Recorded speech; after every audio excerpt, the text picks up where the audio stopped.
Hello everyone, welcome to the 2016 Bradley Open. Mike Flanagan joined by Dave Wodka and Matt Turek here for this B Squad qualifying. We've got 5 games coming up, guys. Dave, you participated earlier today. Matt, we called the action together. And this tournament has been very, very low scoring and very demanding, Dave. You could say that.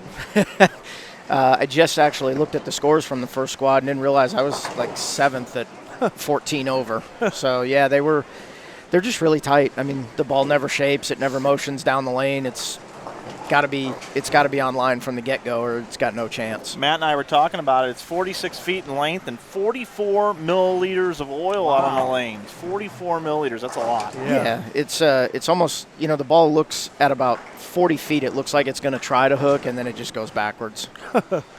So here we are. We've got our 2 featured pairs that we've been having. We've got lanes 25 and 26, and, of course, lanes 19 and 20. And where are we starting out at, Matt? We're starting out here at 25 and 26. Bowling on this pair. To start game 1, we have Chuck Dunn, Steve Novak, Matt Hayes, and Richard Harris Jr. And I know that you know Novak quite well, Dave. Yes, he's actually on our staff, the Ebonite International staff, as well as the head coach at Saginaw Valley State, which is a Hammer-sponsored school. Yeah, he took over for the late, great Dan Dorian.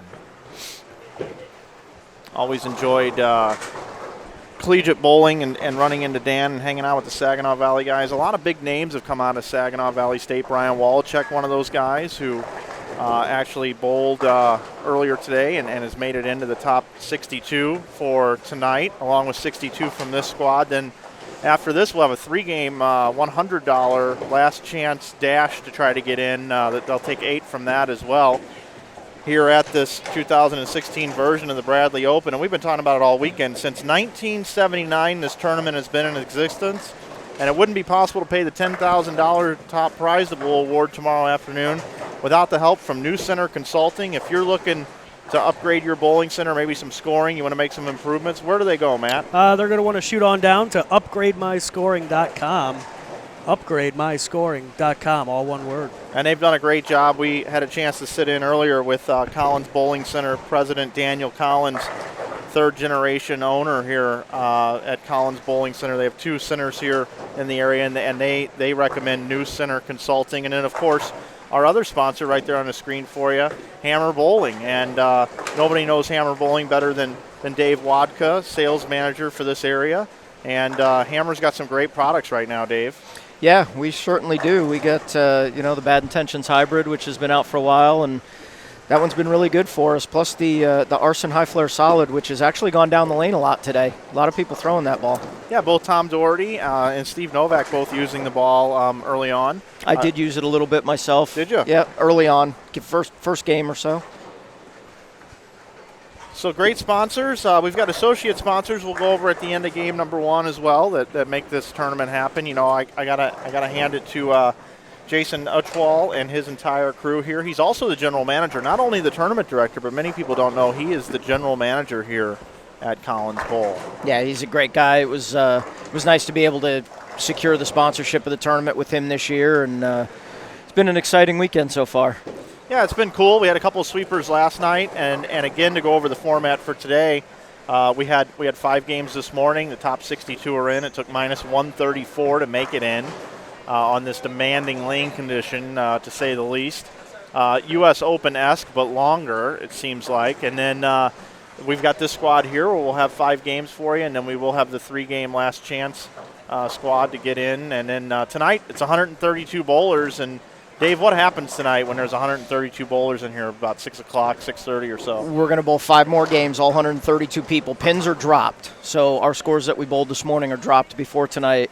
We're going to bowl 5 games, and then they're going to cut to the top 40 to come back tomorrow, which is the cashers round. Then tomorrow morning we'll bowl 5 more games with pins carried over from tonight's round, and then we'll cut to the top 8, and it will be an 8-man bracket with best 2 out of 3 matches. Best 2 out of 3 matches, Matt Turek. I'm looking forward to calling that action with you tomorrow. Yeah, it's going to be exciting.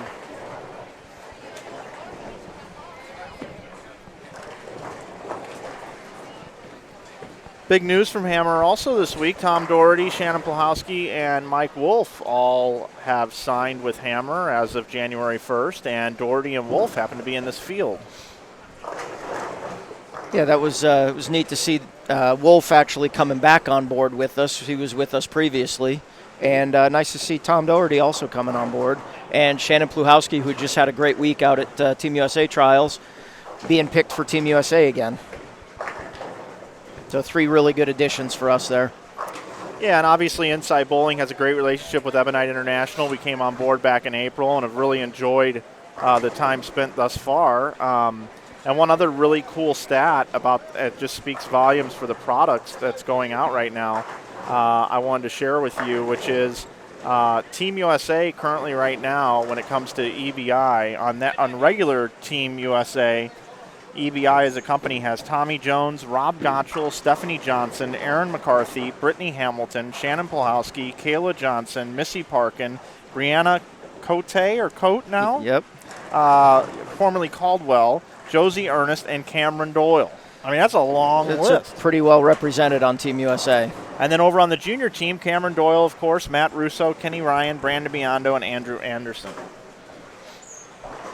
Looking for great things out of Team USA this year for 2016. Of course, we have a chat. If you'd like to join us in the chat, we'd be more than happy to answer your questions throughout this block. It's a pleasure to be joined by PBA champion and Ebonite International sales manager Dave Wodka here in the booth. This is your territory, right, Dave? It is. Yeah, I've been here just a little over a year now. I moved out here from Vegas, and now I cover Kentucky, Ohio, Michigan, and Indiana.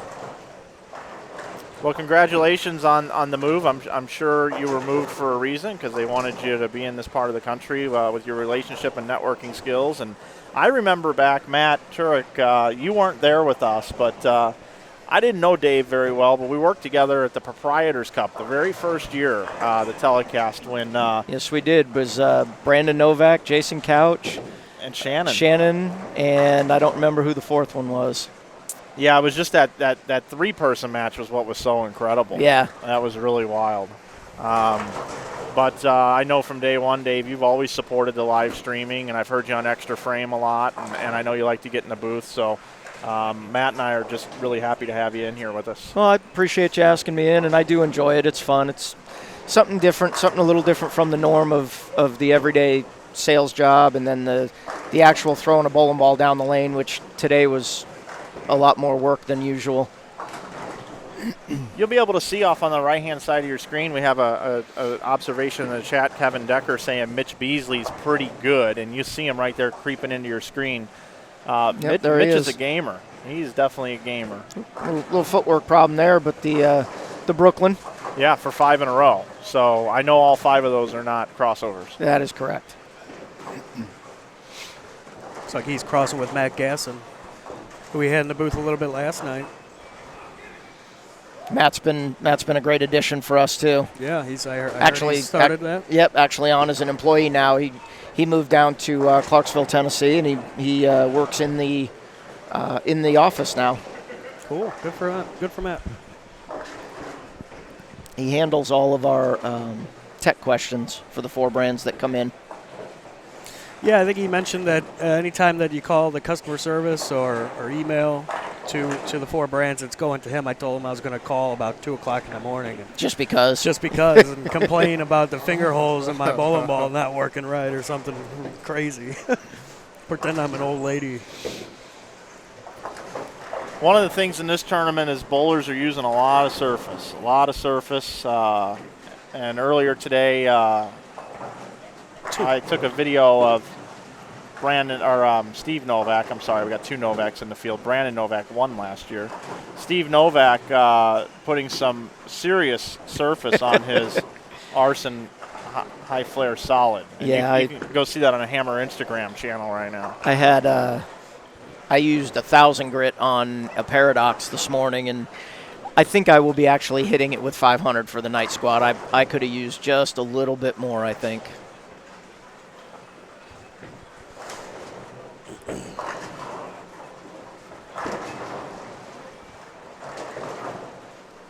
Dave, what's what's your bowling calendar look like in 2016? I know a lot of people have New Year's resolutions and things like that.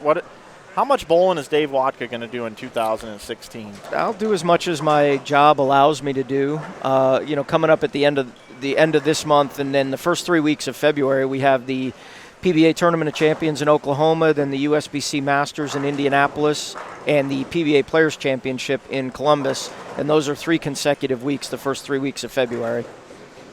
Right before we go to the TSC, there is a over 50, under 50 PBA regional doubles in the Akron, Ohio area that I'm going to bowl. And then haven't really gotten too far into March and April yet, what exactly is going on. I know at the end of March I'll be in Portland, Maine for the PBA League. Go Philly Hitmen. Yeah, congratulations on getting drafted again. Thank you. That'll be a blast. Charlie and those guys at Bayside Bowl in Portland do an unbelievable job. It's the perfect venue for the PBA League.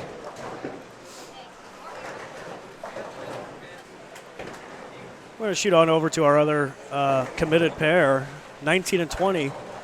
Down here, just 3 on this pair. We have Chris V, Justin Billings, and Justin Ward. Yeah, it's actually Chris Vi, by the way. Vi. Yeah, Chris Vi just came off a win in the National Amateur Championship 2 days ago in Vegas, so he's probably got a little bit of confidence going right now. Yeah, he defeated Cameron Doyle. It was a 2-teen to 2-teen match. Yep. Yeah, I didn't get to see it, but I heard that Chris doubled in the 10th to shut him out. Yep. He earned it, and I actually asked Cameron yesterday, I said, hey, how do you feel about the defeat? I always like to ask these guys the tough questions, and he said, you know what? He said, I won last year. I would have liked to have been able to repeat, but he went up and made 2 shots in the 10th that were awesome, and you got to just kind of tip your cap to that. And Cameron feels really good. That's another guy that's came on board with EBI. He's with Track. Right. Using all the brands, though, of course. And I asked Cameron, I said, how's the transition going? How are you feeling? And he goes, you know what? Team trials is the first time I felt like I knew the equipment really well. Yeah, he's only been on board for a couple months, so it's still barely. pretty new to him still. So really cool that, he's coming into his own understanding the equipment. So really, really good stuff going on right now out of the old Hopkinsville, Kentucky. I believe that, what's that area code down there? 270. 270. 270. I like that.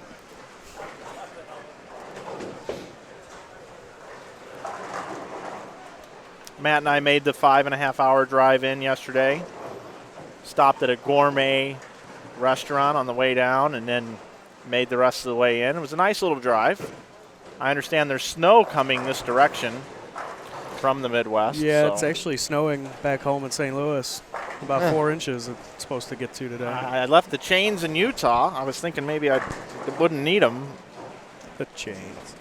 No, that's a big deal out there. You put chains on your tire. Yeah. On your Mazda? Going up through the mountains and everything, they make you have them out there. They do. It's mandatory. Really? I drove cross country a couple of times over the holidays and through Wyoming and Colorado and that. Yeah, mandatory chain law. It's a chain law right now. Wow. Yeah. Interesting. I ignored it. Went anyway. Because you're a rebel like that. No, I'm an excellent driver. Dad lets me drive in the driveway on Walbrook. If you've seen that movie. I haven't. That figures. That's a Rain Man reference for those of you that are in the chat under the age 34. Well, that would not be me. Matt and I were actually talking last night as well about Gasson, who was sitting in the booth. Matt and I were discussing, and he goes, "Yeah, I didn't know Matt real well, but he's been in the booth a couple times. Seems like a really nice guy." I said, yeah, and I said, you got to realize, Matt, how young these guys are. Right. These young. I mean, you forget just how young they are. I said, Matt's only like 24, isn't he? 25 maybe. Yeah, and I said, I'm twice Cameron Doyle's age. And then I was like, holy cow. Yeah. Well, what does that make me? I know.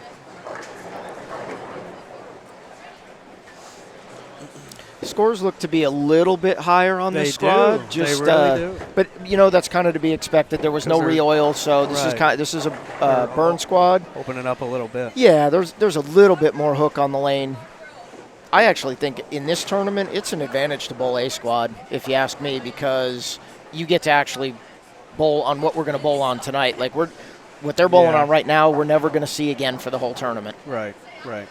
I would agree with that assessment. And here in the chat, a couple of observations. Ricky earlier said, what are these X things on the screen? Didn't see a lot of them last squad. So that speaks to what you were just talking about. Also, Ricky has a question. Does using surface on something like this in combination with the twister pins create a lot tougher carry due to the early roll combined with the increased pin action? It can. I bowled with Jason Sterner. Sterner and I were talking about there's a line there, like you don't want to use too much surface because then all you do is make it hook early.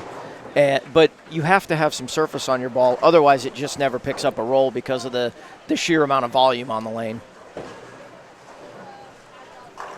It's a good question. Good question. And the twister pins for sure have made a difference this year. So they're new this year? They put them in over the summer. They did not have them in here last year. Do you like bowling on the twister pins? Not in particular. No, I've never had a lot of success on them. Certain buildings are okay. Like I didn't really have a whole lot of carry issue today. So, I mean, if you can hit the pocket on this, that's a good thing. Yeah. Carry's kind of a secondary thing. You just got to be able to hit the pocket. And try and leave a single pin. Yeah, leave stuff you can make. That was I only had 2 opens in the 5 games. Oh, that's good. I had 1 washout that I missed and 1 3-6-9-10 that I missed, and that was it. We're here in game number 1 of the B Squad qualifier. Mike Flanagan, joined by Dave Wodka and Matt Turek here in the booth. Here from Lexington, Kentucky at the Bradley Open. It's our first opportunity to come down and stream the Bradley, and we hope we're back for many years to come because we have been treated like an ESPN crew has come into town. The entire staff and Jason, tournament director, all the way to the president, Daniel Collins. Just such a great group of people down here in Lexington, and we're staying at a hotel that's right by University of Kentucky, and the campus is just right there. And I didn't even realize this is where UK was. I think it's actually on campus technically. Yeah, where we are. Yeah, they like their Wildcats here.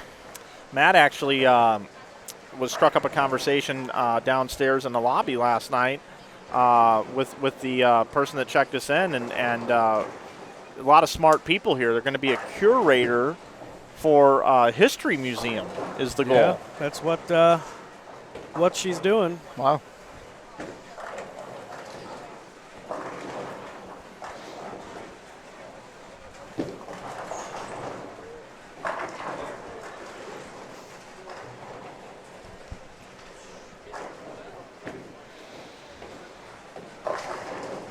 Yeah, last night we got back to the hotel. We had to build a bunch of graphics and whatnot, and we were party poopers. We just went home and just went back to the room. And yeah, I tried not to. I didn't stay out too late last night myself with the 9 a.m.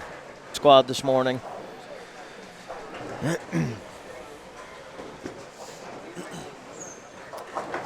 I think I'm going to expand. I'm going to get out of here and grab the wireless and see what I can't find and dig up. Go find some fun stuff for us. Yeah, I've got dual duty too because there's so many EBI people here that getting some photography and stuff to be able to use for the outlets of Ebonite International. Right. It's really coming in handy today. Yeah, we do have a very, very large contingent of staffers here bowling. Yeah, and that's kudos to you too, Dave, because I know I've seen you out there promoting within your staff groups and just online. Hey, come support this event. Come support this event. It's a great one, and they've certainly delivered upon your request.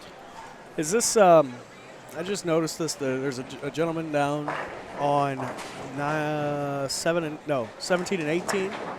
Bowls on the wrong foot. Is that the same guy who was in Vegas? Is it Daniel Dino? I don't know if it's. Didn't he bowl your your holiday doubles also? Oh, it was the holiday doubles. It was the holiday doubles. Yeah, it's probably him. He's from here in Kentucky. Oh, okay. Yeah, he's no slouch. He's got like a house record. Yeah. if that's him. Daniel Dino, Yeah. if it's him, yeah. Slides off the wrong foot. Yeah. Yeah, he holds like a house record around his hometown or Right. something like that.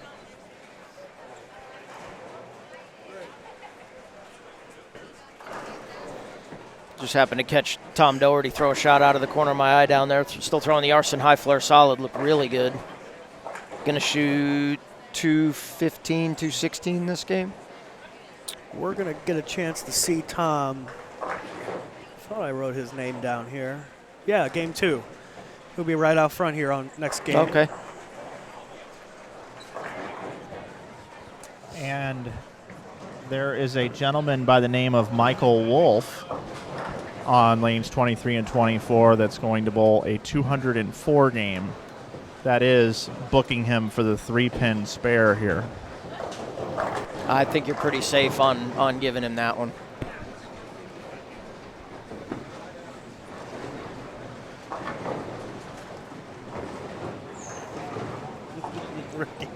Ricky is cracking me up all day today with his little wisecracks.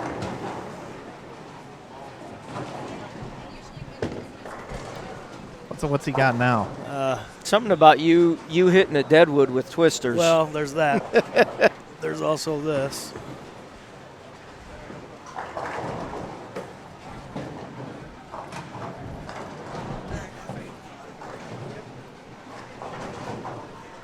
Making a reference that E.J. Tackett and Aaron McCarthy are the same person. That's something that's going around on the internet right now. Aaron and E.J. could pass as brother, sister, or identical twins, depending on which message board you're on. That's very true. You know what, though? They enjoy it, and they think it's funny. They both do play off of yeah, it. That's good. They don't necessarily have a problem with it. They've seen all of it, and they kind of run with it sometimes. Somebody gives you the business, and what happens is what you do with it is what is how it plays out, and they're all over it. There's also this combination.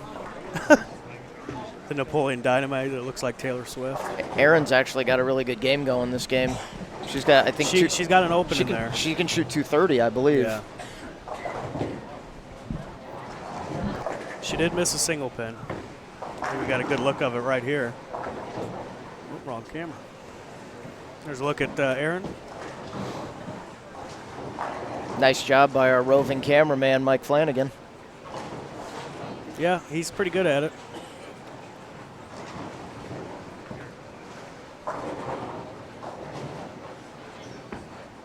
Arson high flare solid also. Playing the fallback.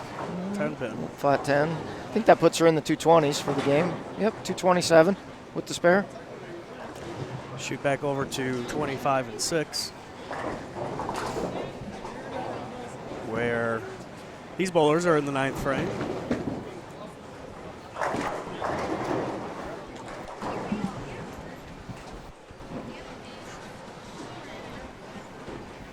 Brian Himmler, 259.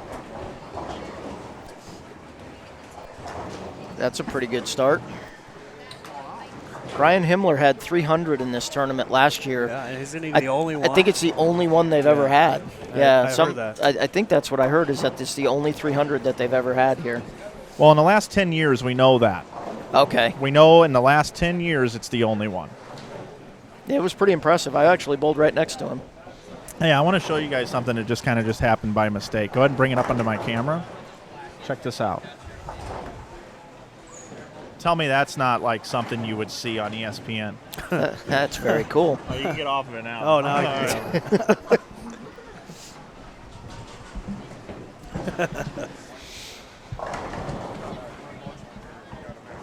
It's a good question here from Addison. What do you think the cut's going to be this squad? The last squad was negative 134. I would expect that the cut's a little bit higher this squad just because of it being the burn squad. Maybe 100 on it.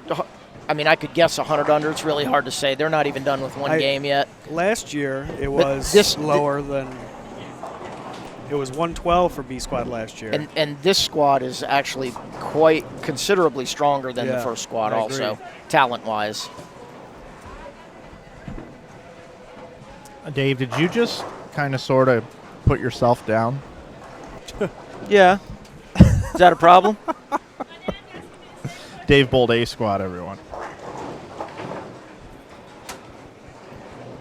Well, when Dave Wodka bowls the squad, there must be a talented squad coming in behind, because Dave helps lopside a squad like you wouldn't believe. Thanks, buddy. You're all heart. Appreciate it. What are they talking about? Me or Mike? Who's that? Yeah, Ricky, J.R. Raymond did move to the squad. So I like the comment because I don't know who he's talking about. I'm going to show it to Wolf. It's 50, Yes, he was bowling on the high end. I have no idea what he shot, but he was bowling down on like 41-2, maybe 43-4. He was way on the high end that first game. And I think they're making like a 10, yeah, you move five pairs. 5-pair jump. Yep. So he'll be on the low end now. And we'll probably get a chance. Do we get a chance to see him at all? No, we do not. Who's that? J.R. Raymond. Yeah, I'll make sure that we get a little JR coverage. That always makes for good television, especially if JR's frying. Then I'll hang out there the whole game. Once again, you're all heart.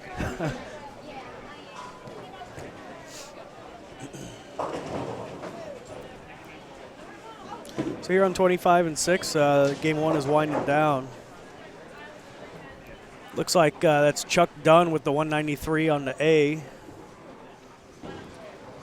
And you're about to watch Steve Novak there throw his first shot. He's got a good game going there. Yeah, he can double in the 10th for 220 here. Not too shabby to start. Arson High Flare solid commercial again. Yep, pretty good shot there. Matt Hayes now going for his Greek church. Gets the count. Oh, Chun Bei was watching us earlier today too, and Chun, I remember mentioning that if you come out with an Arson High Flare solid, that could be a bad thing, because that ball is going to be so good in a solid, and it's at such a price point that's very, very low that it's almost too much ball at that price point. So those of you that are watching that are considering a new ball purchase, you're welcome. On behalf of Hammer, the entire staff at Hammer gave you a discount on an incredibly good bowling ball. That is correct. And so it's a built-in rebate, Dave, is what I like to call it. That's a good way to put it. It's the only ball right now on the market that comes with a built-in rebate. Not to say anything bad about the other balls, but that one right there, you know what it reminds me of? I remember working for Extra Frame a couple years ago, and I was broadcasting like the Senior U.S. Open or something. I don't remember what it was exactly. It was in Vegas. And everywhere you turned around, you saw these frantics going down the lane. And you could tell that ball. There was just a ton of them at that point in time. It was like dominating the field. Almost everybody was using them. And I feel the same thing is happening in 2016 right now with this Arson High Flare solid. Yeah, it especially today. There was a lot of people on the first squad using it too. It's definitely been a favorite today. Dave, you missed the U.S. Open, and we certainly missed you there. But I will tell you, at the U.S. Open, Bill O'Neill was using it. Miguel Lopez almost made the match play using it. Ryan Schaefer used it for a while. It had a lot of play at the U.S. Open also. Yeah, it got some play at the Fall Classic when we first introduced it out in Vegas too. Billy O'Neill actually bowled on one of the singles extra frame event on the stepladder with it. Game one in the books. Here at the 2016 Bradley Open, brought to you by Hammer. Nothing hits like a hammer, and New Center Consulting. Shoot on over their website. It's a good one. UpgradeMyScoring.com. Check out all the consulting that they can offer to you and your bowling center. And also we have associate sponsors as well. We want to give a shout out to Brooks Electric. They handle all the electricity here in the building for both bowling centers here at Collins, and a great friend and a great sponsor of this event. Also, Classic Products. And Dave, you can speak about Classic a little bit. Classic's one of my biggest customers. They're one of the largest distributors in the country. They've got locations in Fort Wayne, Indiana, They've got one in Dallas, Texas. They're in Seattle, and they're also in Florida. Another great sponsor of our event. Thank you, Classic. And EPC, Early Wine Painting Contractors. If somebody bowls a 300 game, Dave, it's going to be $1,000 goes out on behalf of EPC. Do we get anything for a 200 game? Nah, just That's all I could. bill. That's all I could muster up. Also, the Hampton Inn, the host hotel here. Thank you to the Hampton Inn for providing a great rate for the bowlers. To the MSBS, Midwest Scratch Bowling Series, Brian Reagan and his team up in Michigan.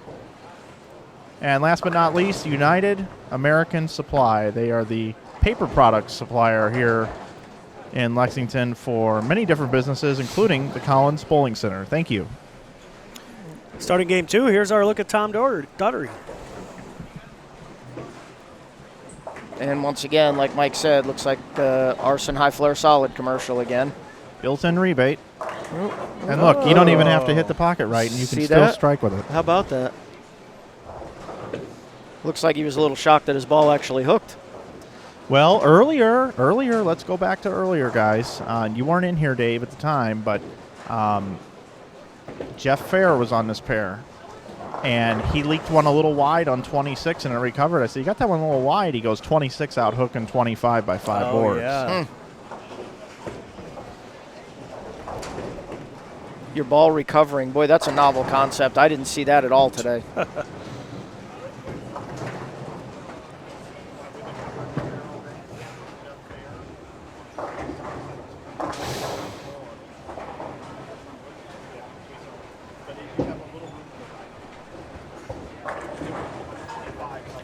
Coming up on our other feature, I'm sorry. Oh, go ahead. Didn't mean to cut you off there. On our other feature pair, 19 and 20, this game we've got Lee Vanderhoff, Rowdy Dunn, Norman Rusk, and Alan Winslow. Lee's another one of my favorites. That's a guy who's treated me with nothing but respect since the day I met him, whether I was working on our Inside Bowling broadcast or whether I was out working for the PBA. Lee's good people. I really like Lee. Oh, we're going to get a look at him here in a second. Not to be confused with Lee Bedoris. Lee Bedoris. I will make sure to not confuse them. Go ahead, it's fine. Yeah. Lee Bedoris broadcast one event a year with us. He actually tweeted earlier today that he was listening, so shout out to Lee if you're here. He does the holiday doubles with us, and we put him through the pits of hell the whole time. That's a true statement. Hey, Mike. Hey. Where you at? Yeah, I'm over here to your right. Oh, hey, can you go check on something? Yep. 19 and 20, there's only 3. Oh, no, never mind. They just didn't start their game. My fault. Stay where you're at. Who was it? Stay there. Who was Stay it? there. Who was it, Matt? Yeah, it was me this Hey, time. by the way, Mike, when you were talking earlier about bowling schedule, what are the dates of the IB Open this year? Oh, good question. April 22nd through the 24th in St. Louis, Missouri. Tropicana Lanes. I'm putting that one on my schedule this year. Good.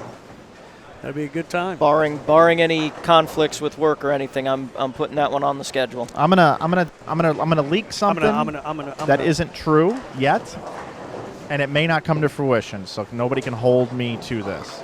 One part is true. The other part is 90% gonna happen. We're just working out the deets. Dave Lamont is going to be the play-by-play at the IB Open this year. He'll be doing the play-by-play in the finals. That's outstanding. And I believe we're still working it out, but I believe it's going to happen. Nelson Burton Jr. will be the color analyst. Well, that's pretty impressive. So Take that. Nothing like Bo's voice on a Saturday afternoon on ABC Sports. I know. We're just working it out. We're working out the details. He for sure wants to come. He for sure will come and be part of it. He for sure wants to work with Dave Lamont. Dave Lamont wants to work with him. It's on his bucket list.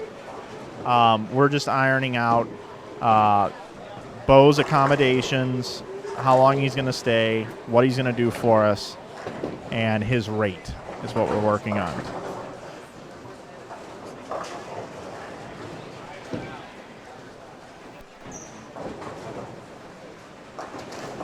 We're also currently working out the details of the sponsorships and the ball packages that are going to be available with that event. I actually had a nice conversation with Vice President of Marketing Jim Cormier this week, and we will have information out about that tournament no later than January 21st. And January 21st for strategic reasons related to ball releases. So, details to come. Deets to come. You're going to have a plethora of options of bowling balls this year in that event, packaged with your entry fee. That's great. Now you're keeping us all in suspense for Yeah. for 14 more days. Yep. This should be the best year yet.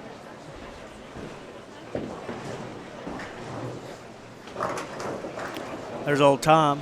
With starting with a three-bagger. Yeah. Turn that Brooklyn into a three-bagger. TD.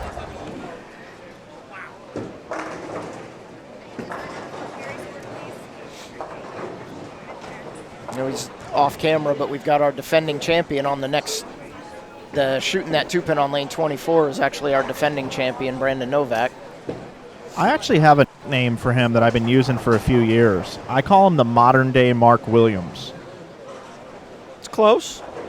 Mark Williams had a funky backswing, kind of looped around a little bit. Not quite like Ron Williams, but Brandon Novak is the modern-day Mark Williams. It's almost a little bit of a... Brandon's almost like a combination of Mark Williams and Ron Williams. Yeah.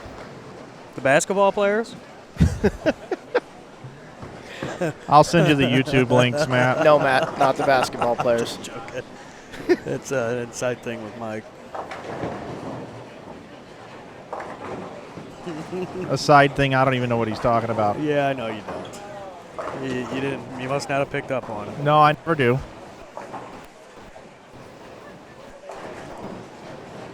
It's a little shout out to a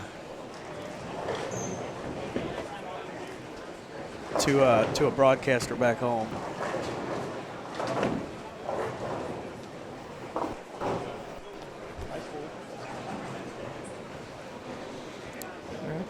Tom Doherty on 25 going for front four.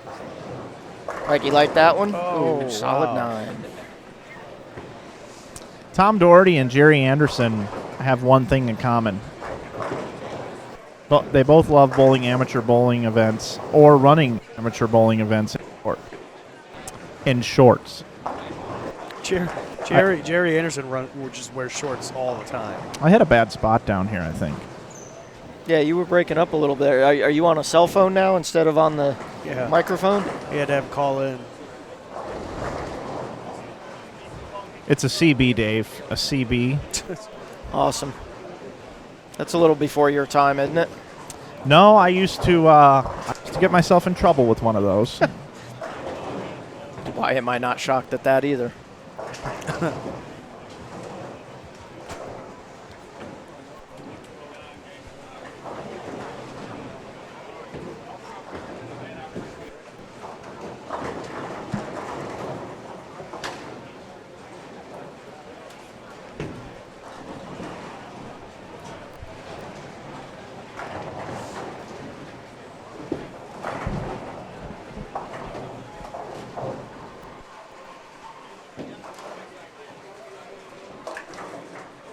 Got to look at Gary Schluchter there bowling with Tom Doherty. Gary actually bowled on tour in the 90s when I went out there. He made a show in the mid 90s on tour. Really? Yep.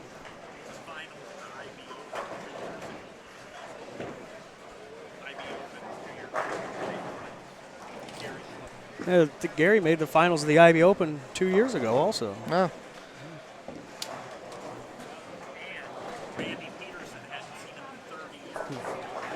Yeah, if I recall, I think Randy Peterson was on the call doing the finals, and I don't think he was shocked. He hadn't seen him in 30 years or something like that.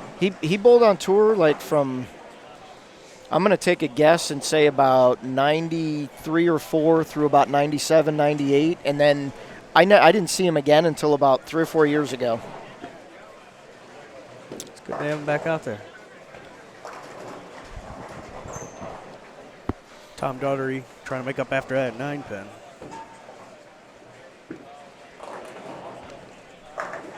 pretty good shot on the Yeah, hooking lane there. He's flushing these. That's nothing to him.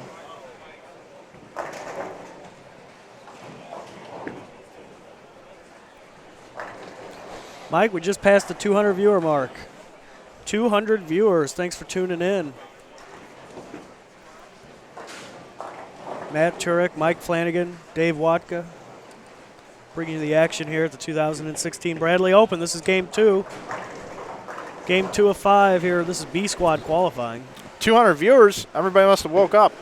204 now. Oh, you know what's going on? We got the NFL playoffs coming up here in just a little while. Who do we like in the games today, Dave Wodka? I got to think Kansas City and Pittsburgh today. Kansas City and Pittsburgh. All right. How about you, Matt Turek? Well, Mike, I think the team that plays the grittiest and wins the fight in the trenches and has the great players that make for the big passes and the long runs, I think that's the team that's going to win. Well, today at 4:30, we've got Kansas City traveling to the all-important, terrible place to play, Houston. Kansas City right now are 3-point favorites over Houston. You like Kansas City in that one, huh, Dave? I do. These games don't matter to me, though. Tomorrow's the real game. We'll get to that in just a moment. Here's the question. Alex Smith, over or under 33 rushing yards today? Under. I'll go over on that one. All right. And then tonight we got the big game, probably the best game of the weekend in my opinion. Pittsburgh travels to Cincinnati. A.J. McCarron is going to play. D'Angelo Williams is not going to play. Pittsburgh, 2-point favorite heading into Cincinnati. These are close spreads. I know. I like Pittsburgh. We just got to see Jeff Fair on the chat there, giving the Bengals shout out. If Dalton was playing, I'd probably give Cincinnati the nod, but I just don't think McCarron's going to get it done. I want to know which running back's going to get the ball for Pittsburgh. They got 2 of them. They're both 5,700 on FanDuel if you're into that. You almost got to start 2 different lineups, pick each one of them. And there was one other question there, Ricky. I actually use 16-pound equipment. I saw that. He's a man. That you asked. I have always thrown 16, and I just believe in it. And that makes him a man, Matt Turek? Well, they always like, I'm a man, I'm 40. Well, that's great because little do people know, but I will tell them now that I actually carry around a 16-pound wireless camera. Makes me a man. I guess so. All right, yeah. All right, you can have that one. All right, let's go over the last 2 football games of the weekend. The Seattle Seahawks, one of the most red-hot teams in the NFL. They just can't beat the Rams. Russell Wilson at the end of the year broke records. I believe he's the only quarterback to, pass for so many touchdowns with so many rushing yards, whatever it was. Their team is -4. The line has gone down 1.5. They're heading to Minnesota. Yeah, that line's moved a lot since they announced Lynch wasn't going to play. Yeah. So who knows? They're going to need Christian Michael to step up and carry the running game. If he runs well, they should be fine. I also like the Seahawks in that one. It's one of those. I mean, they just went up to Minnesota 4 weeks ago and beat them by 30. But we'll see what happens. It's going to be cold. It's going to be 10 below. Who do you like in that one, Matt Turek, Minnesota or Seattle? Well, the players on both sides, they've got great chances to win. I just think the team that wants it more and, the team that plays just hard enough, I think will edge out the victory in that matchup. Okay. Thanks for that, Switzerland. Appreciate it. And there's your pick from Switzerland. That's my best Doug Vaughn impression. Yeah, and then at 4:40, we might be able to catch some of this on the way home back to St. Louis. The Green Bay Packers head into Washington, and this is a big surprise for everyone. Washington, the favorite, -1 at home against Green Bay. It's an interesting game. I don't know if Mr. Couch is listening, but he, being the Redskins fan, I have to root for the Packers just simply because he's a Redskins fan. I like me some of that Kirk Cousins. I like Kirk Cousins a lot. I like him because he likes animals. He gives back to the animal rescue funds, and he runs fundraisers. And I like what they got going on in the old capital of the world there. Washington, D.C., I'll take the Redskins. As a matter of fact, go ahead and put me on the money line. I don't want the -1. I'll take the money line, pay a little bit extra for that. And then I'll also take an alternate line. I'll take Washington -14 points at plus 725. 7 to 1 on my money, taking Washington -14. Do you have a gambling problem? He was encouraging lottery sales earlier. Gary Schluchter over or under 9 pins right here. For 5. Under. So there you go. There you have it. That's the rundown of the NFL games this weekend. It's the opening weekend of the NFL playoffs. Roger Goodell actually sent us a message wanting us to promote the NFL a little bit, so we did. And in return, we're supposed to have an inside bowling commercial played at halftime during every one of the NFL games this weekend. So if anybody at home is going to watch the games at halftime, could you let us know if our commercial plays? Appreciate that. How about the national championship game is this weekend too, isn't it? It is. Monday night. Monday? Yeah, Monday night. Oh, yeah. Who do you like in that one? Well, I mean, both teams, they got scholarship players. So, I mean, it's kind of a toss-up, you know. Thanks again, Switzerland. You're welcome. I'm going to take the Clemson Tigers. Well, who are they even playing? I don't even know. Alabama? Yes, Alabama. It seems like they're always in the national championship. Another question in the chat. Any updated scores yet? We do not have a first game update yet. It'll come about a game late usually. They kind of they got to get their juices flowing. They got to get in the rhythm. But yeah, it should be coming shortly. Give a shout out at Collins Bowling. Follow them also on Twitter. Gave us a shout out. Bradley 2016 tournament hashtag Inside Bowling. Eastland Bowling Center. Tony Campagna Jr. giving us a shout out earlier as well. Bradley Action Live. Here. Ricky wants to know who the Rams are playing. I think the Rams are going to be playing the tables in Las Vegas during their layover on the flight out to L.A. I think so. That's who the Rams are playing, or what the Rams are playing. And yes, Ricky, don't you mean the Raiders? I hope we get the Raiders. I do. You switch it over to 19 and 20 for just a moment? Yeah, we sure can. I want to check in on those guys. Could you give us a little bit of a recap maybe here with the players and where they're at? Well, there's 4 bowlers on this pair. A, who's up on the left lane right now, is Lee Vanderhoff. B, who you're watching up on the right lane, if I can read this correct, is Rowdy Dunn. C is Norman Rusk, and D is Alan Winslow. Yeah, we've got an Allen fan and a Lee fan here in the chat. Mike Andrejak checking in the chat, wanted to get an update and watch him throw a couple of balls, so we can certainly do that for you. Ricky is a big fan of that hair. Make sure we throw that in there. Not quite Kyle Troop hair. No. Got a long way to go for that. Yeah. Ricky, I gotta include you more in what we're doing because you just love this way too much. We gotta figure out a way to get you out to these events. Give me a call sometime next week or something. I'll be in the office next week. Don't call me the next week though, because I'm traveling. Don't call him. He'll call you. Yeah, you call me, Ricky. You call me. He texted me and said he's putting himself in timeout in the chat. Oh, we've got a friend watching. A friend of Inside Bowling, a friend of mine. I've known him for many years. He's one of my buddies. I love him. Mr. Jeff Riggles. Riggs is watching today and says, like Slammy's degenerate Redskins bet. Need over-under on Rogers sacks. And, oh, yeah, Bradley is a great tournament. Thanks, Riggs. Thanks for that, Riggs. We're going to give a little favorite on that. We're going to give a little retweet on that. And we've been involved with Jeff Riggles ever since Doug Buer's wedding reception, which is a story in itself. But Riggs has been so great to Inside Bowling. He has promoted all of our events from day one when he didn't have to.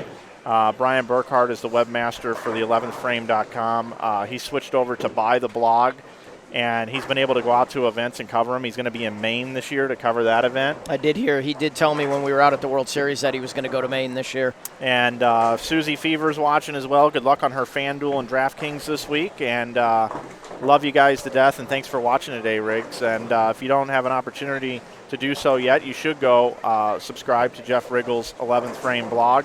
We've lost a lot of great writers in the last few years, and Riggs is one of the last guys standing in what I call a declining market. The newspapers are declining. Bowling has had its fair share of ups and downs and rough goes of it.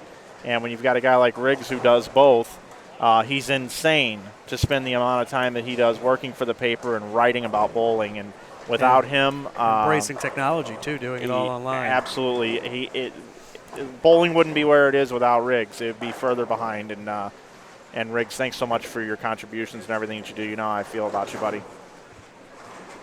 And just let me know if you want some of that Redskins minus 14 plus 725, Riggs. We'll get that booked.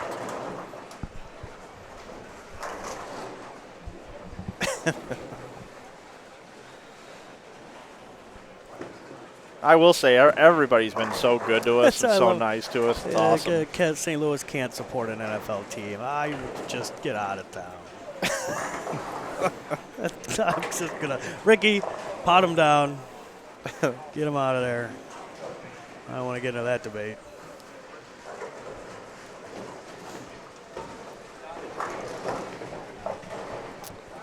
Did you know Jack Black is a singer also? Is he? Yeah, he is. He was also in School of Rock, and he did all his own singing in there. Is Mr. Ned Schneebly.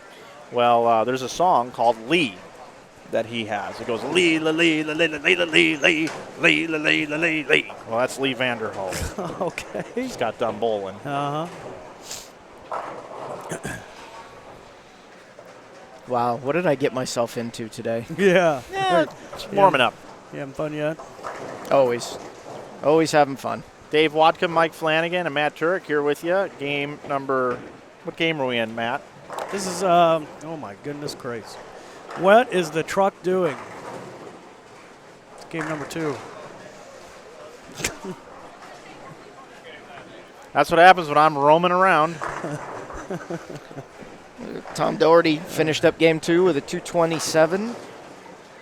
Actually bowled a better game than that. He had solid 9 and a couple ring 10s at the end of the game. Yeah. Let's head on down and watch the remainder of this 10th frame. Yeah, we're going to see Gary Schluchter bowl his 10th frame here with a chance to shoot 223. Gary Schluchter, like you said earlier, he's just a scrappy old veteran. Guy can bowl. Yeah, I can't remember where he made the show at, but he did make a show in the mid 90s on the tour. He's got that end over end roll. It's actually really good for this. Get your ball into a roll. I'll be curious to see how these guys do tonight. The guys that make the cut through this squad, I'll be curious to see how they do tonight when the lanes are fresh again, and they haven't bowled on that yet, as they are considerably tighter.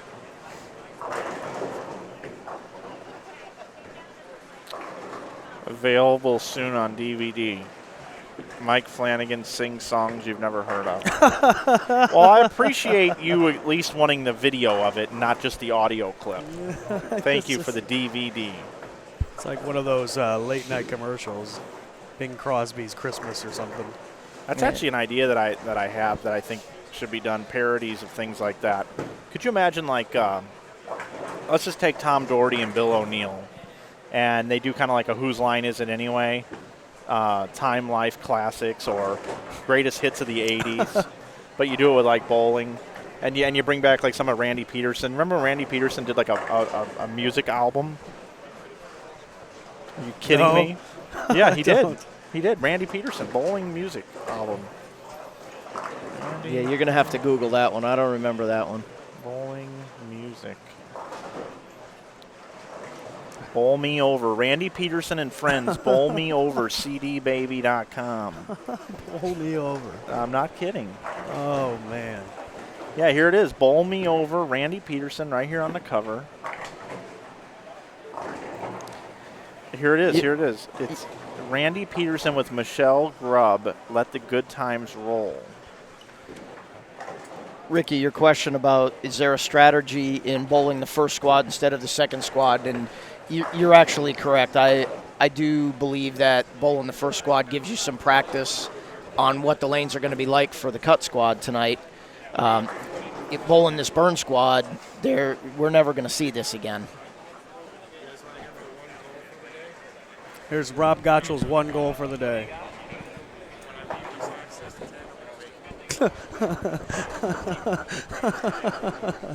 Rob Gotshall's 1 goal of the day is when he leaves the 5-7-10, he's going to make it. Yep.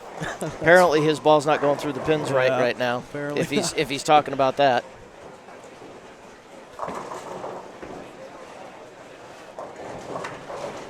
Well, we're really glad you're with us, and yes, we've gone up over the 200 mark, and we appreciate you sharing bowling and coming and watching and being part of this today. We're going to have a great time the rest of the day. Tonight, we're really looking forward to when the tournament really turns the lights on, when all the pins start to really matter. Yeah, they turn the heater on. Absolutely. They're finally going to turn the heat on in this place a little bit later tonight, Matt. Yeah. I'm going And to take my jacket off then. it's going to be nice. It's going to be warm. It's going to feel good. It's going to be great. And Dave's going to be bowling. I will be bowling, at least for 5 more games tonight. Dave, can we make a deal right now in the booth? What's that? If you win the tournament, notice I use win twice in the same sentence spelled differently. When you win the tournament. I'm listening. $100 Best Buy gift card comes Mike Flanagan's way. Why not? That way I can get whatever I want. Why not? And Matt Turek, I'm $10 McDonald's gift card. No, I need glasses, so just contribute to my GoFundMe for glasses. If I don't throw it better than I did this morning, I don't have to worry about paying you that $100 gift card. Okay, all right, well.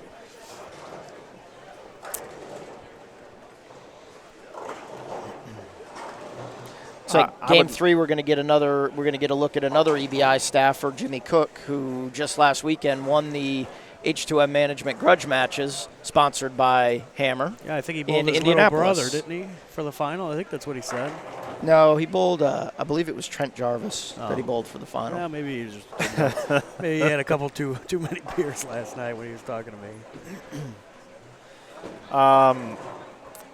This just in the chat. Randy Peterson, songs on Spotify. Bathtub Blues. Everybody has a song to sing. Let's be spacemen. I like blue. My brother eats bugs. I like blue. I am quite certain we could patch Randy into the board, and we could get him to sing one of these Bowl Me Over songs right here live on the air. Let's do it. Let's do it. We've got 2 games to make that happen. 3 games. We got all weekend. Maybe we would just not announce the finals and just have Randy just on loop singing over and over again. Why don't you have Randy? Let the good times roll.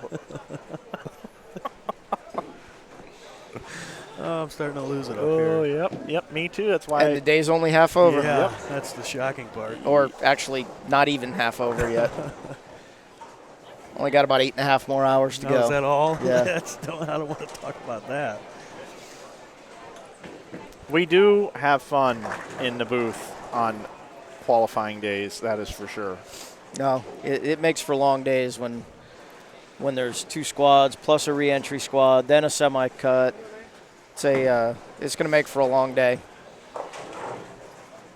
And I enjoy being in the booth, but I don't envy you for being in for 15 hours. Yeah, a lot of people, they see us, we sit here all day and just talk. Yep. And it's exhausting. It's exhausting. I actually don't even mind it. I don't mind it at all. I love doing it. I'm just you it get done. It doesn't and exhaust tired. me either. Well, I get tired. Talking is like breathing to me. Well, you like to hear yourself talk. I do. So. Good point. I love to hear myself talk. We are aware of that. Yeah, so is everybody at home. Yeah. I feel like I have a lot to talk about. You ever hear this guy sing? I do that sometimes. We had Charlie Brown bowled the holiday doubles. Yeah, that was funny. And every time he was up striking, which was a lot. It was a lot. On a house game. Yeah, I was going, Charlie Brown, he's a clown. And I was saying something like, I've got so much room, everybody can see, but why is everybody always picking on me? And I was into it. Oh, you missed it. What do you want? Do you want to go through? Yeah. All Yeah, right. let's do that. Let's go ahead and take a moment to review our sponsors. Couldn't make this happen without the fine sponsors that we have. Brooks Electric Company, handling all the electricity inside the Collins bowling centers here in Lexington. Also, Classic Bowling Products. Classic, a great distributor to pro shops throughout the country with multiple locations. And to EPC, Early Wine Painting. Give Greg Early Wine a call at 859-621-8329 for your painting needs here in Lexington. The Hampton Inn, our host hotel here this weekend. Thank you to the Hampton Inn. To the MSBS, Midwest Scratch Bowling Series. Check out Brian Regan and the events he has coming up in the north part of the country. And last but not least, United American Supply, paper product distributor here in Lexington, Kentucky. We could not make it happen without those great sponsors. And, of course, our major title sponsors here at the 2016 Bradley Open, New Center Consulting and Hammer Bowling. I'm Mike Flanagan, joined by Dave Wodka and Matt Turek here. About to go into game number 3. We are in game number 3. Thank you. Game number 3 underway. Jimmy Cook, front and center. We just talked about him. And Jimmy's bowling, crossing with 3 other bowlers, Matt. Jimmy's crossing with Greg Van Gundy, Frank J. I'm not even going to attempt to pronounce this name. And Gene Almaria. Give me, where's the... Good luck. That's all I'm going to say. I'll get it. You might. What do you think the over-under on him pronouncing this name?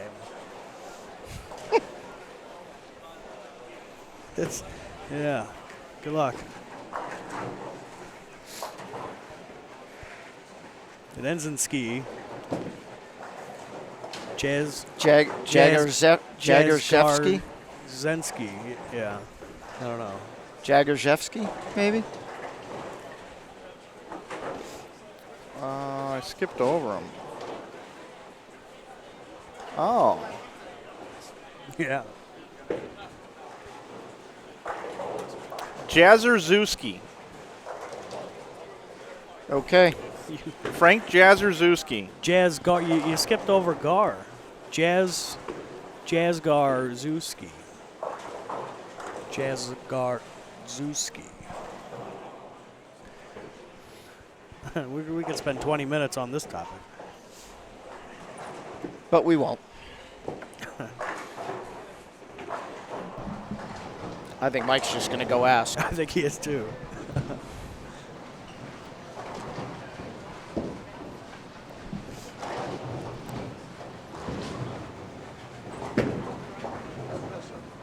I'm actually here with Frank. Frank, how do you say your last name? Jazzgarzewski.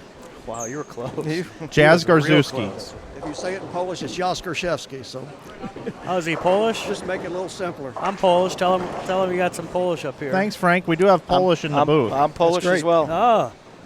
And so is Wodka. The whole booth is, except for me. I'm Irish. Yeah. How's it going today, Frank? A little tough. Too many missed spares.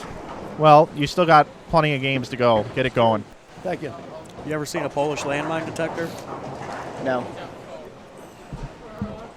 Jazzgarzewski. Your foot. Thank you. Nice.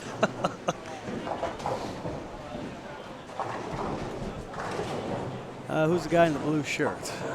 That's Jimmy Cook. Jimmy Cook is good.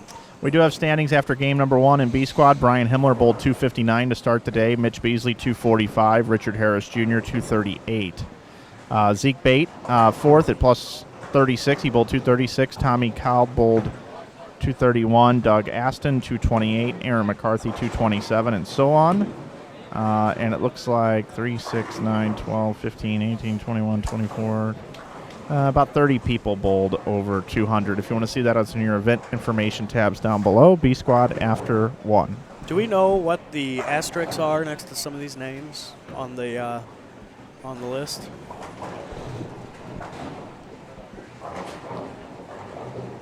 All right, good talk.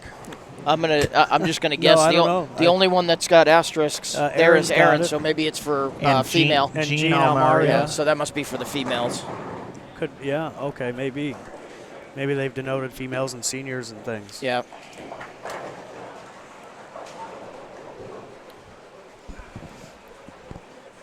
That's called figuring it out. Figure It Out. Didn't that used to be a TV show? Figure It Out. What am I thinking of? Like it was on like Nickelodeon or something in the 90s. Figure It Out. You can't do that on television? Did you ever see that? No. Doesn't surprise me.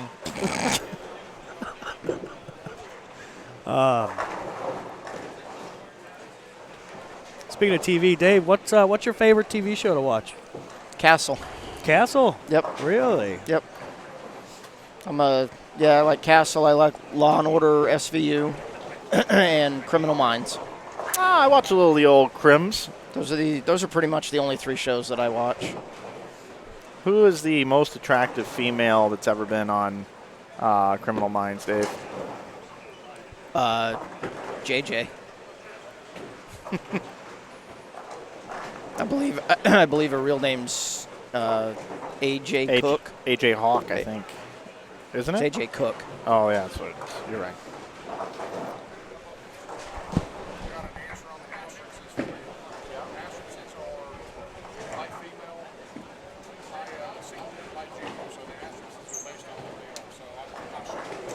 Oh, we're getting a response. See, that's what happens when you mic up the tournament director or put an earpiece in his ear. He can come out and answer all of our questions. That's great. That's good. Yeah. Yeah, they have awards for high senior, high junior, game. and high Female. Oh. And that's why the asterisks are there. Okay. Bada boom. Action's now underway. A little bit, a couple frames behind down on 19 and 20. Down here, just 3 bowlers. We've got John Sweesey, Buddy Tackett, and Aaron Rose. Aaron Rose on the left. You've got Buddy Tackett on the right.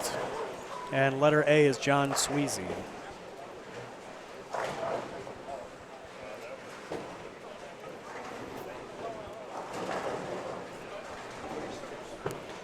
Guys, I'm going to step out of the booth just for a few minutes. I will come back and finish up the last couple games with you. Sounds All right. good. I Appreciate will it. be back in just a bit.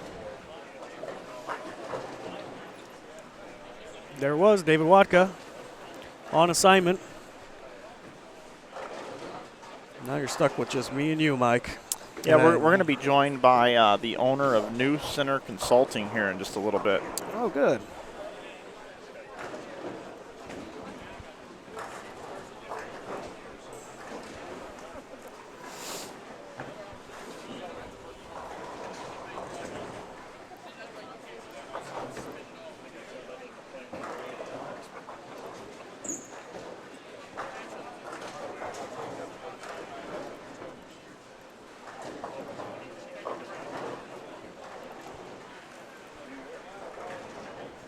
Let's look at Aaron Rose starting out the first 2 strikes.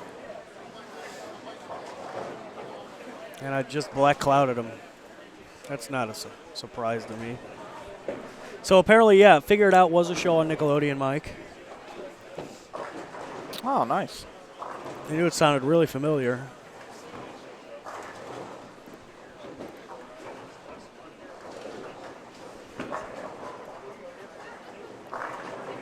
Used to watch a lot of them shows. Guts. Double Dare. Remember whatever happened to Mark Summers? I do remember that show. Aggro Crag. Was it called Aggro Crag, or was that the thing that they climbed up? I didn't watch a lot of Nick. Nickelodeon, just a little bit. That was in the 90s. That's when I grew up. But what do you got out there, chat? Was it Aggro Crag? Ricky. All right, what do you call it? Oh, he does do, Kevin, he does do Oh, my God, Ricky, I can't even keep up with the chat. Oh, it's too funny. Yeah, Mark Summers does do a show on the Food Network. I have seen it. And what do you call 2 banana peels? A pair of slippers. Thanks, Ricky.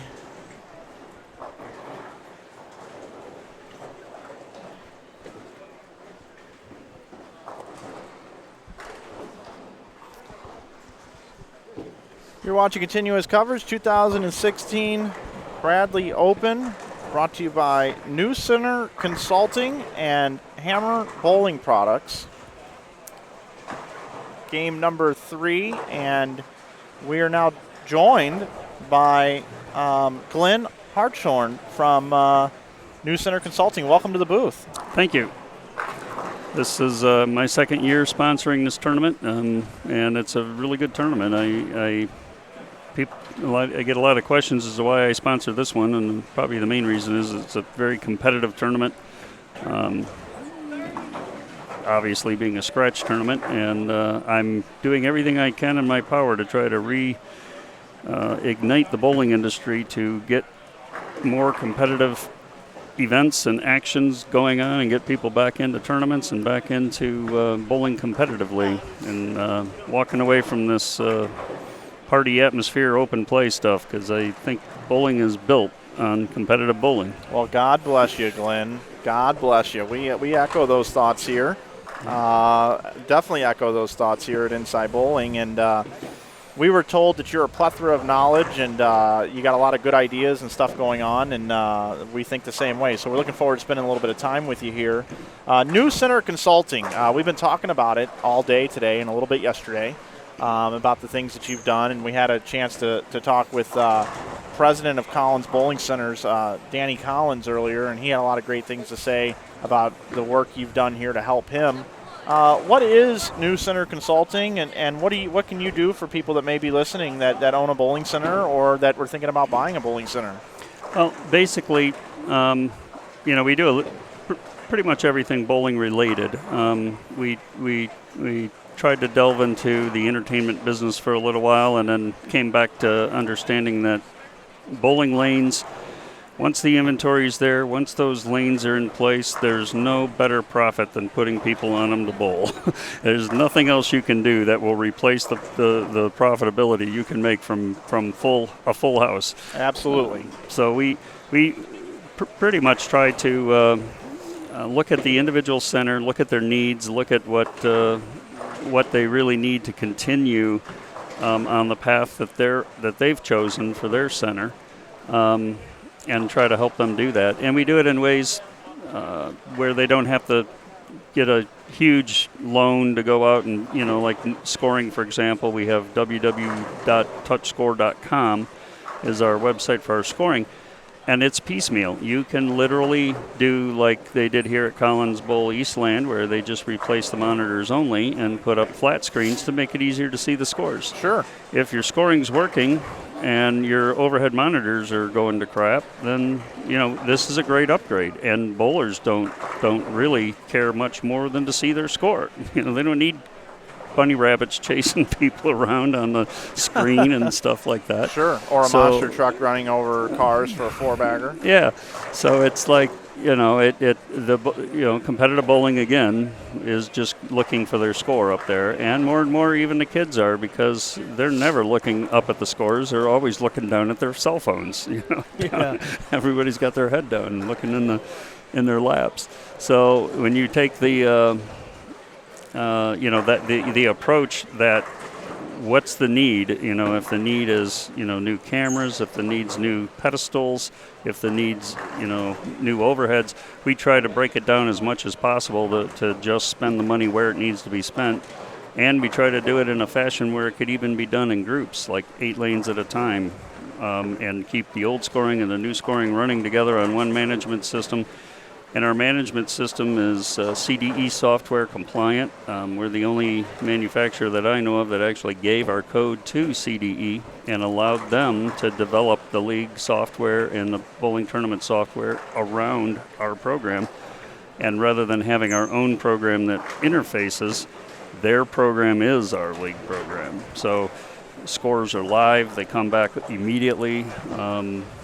names are collected. Every score anything ever bowled in the center is always going to be stored and saved and available for viewing at a later point in time. Nice. So you're technologically with it is really the best way to put it. You guys understand and know what it takes to make sure things run good. We could actually use some of your services, your consulting services up here with how to get cameras to balance. Yeah, well, I know it got flipped over a couple times. We have to do that on the coverboard and capping down there when we're putting cameras in for scoring. So that's right in your wheelhouse is what it is. Here we go. Okay, perfect. And really, all you really need to do to make that more secure is it's sitting on an empty hammer box. You just need to put a bowling ball in there. Yeah, I think you're right. And it's going to stay stable. Boy, how much do we owe you? Yeah, let's bring it into the booth for a minute. Mike Flanagan, along with Glenn Hartshorn and Matt Turek here.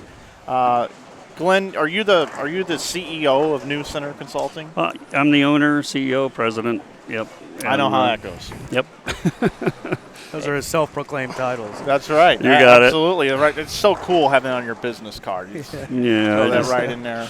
I put president because CEO is a little overwhelming for a lot of people. So yeah, it is. You're right. I'm going to change myself to janitor. I think I'm going to put on mine. But custodial services, Mike. Yeah. Matt and I have both worked in bowling centers for quite some time. Both of us, we worked together. I hired him to work in a snack bar, I think, when he was 16 years old. He worked for me for a while. And that was like my third bowling alley job. Yeah. That's good. And give me something to drink. Would you like a large fry with that, sir? Large fry, coffee. You got that in there, Bubba? But running a center is just like hitting your head against the wall because first of all, you don't know how busy you're going to be on what days. You can try to figure it out, and then people call in sick, but you don't have a whole plethora of employees to pull from. Most centers have, no more than 30 employees if you're lucky. And then trying to just keep your center up to date with making sure your pin setters are running, making sure that the place is clean, the bathrooms smell okay, someone's checking the bathrooms, that the beer is cold and the cooler's not going out. All those sorts of things. Is that stuff that you look at when you go into a center? We try to, and a lot of times it just depends on what we're hired to do. I do probably the weakest area in our company would be the pin setter portion of it itself. I do have a lot of mechanics that we will hire to go in and help people when it gets to that point. And they're basically 1099 contract employees, so we will send them out if a person has a particular problem that they can't seem to solve, especially with some of the older machines, the A's, the 8230s. There's the knowledge, the breadth of knowledge is gone. There's less mechanics who know how to do that stuff. Absolutely. And it seems to be a big issue within the industry that a lot of mechanics are leaving the industry. Younger mechanics get the experience and then move on and move into a different mechanic role where they can make more money, basically. So we do see that as a need. We've talked with a lot of mechanics in different cities about putting together a pool of resources where they could pick a schedule that they're available, and we would have a website where a proprietor could go and look and see who would be available to come and work on certain days or certain nights to fix machines.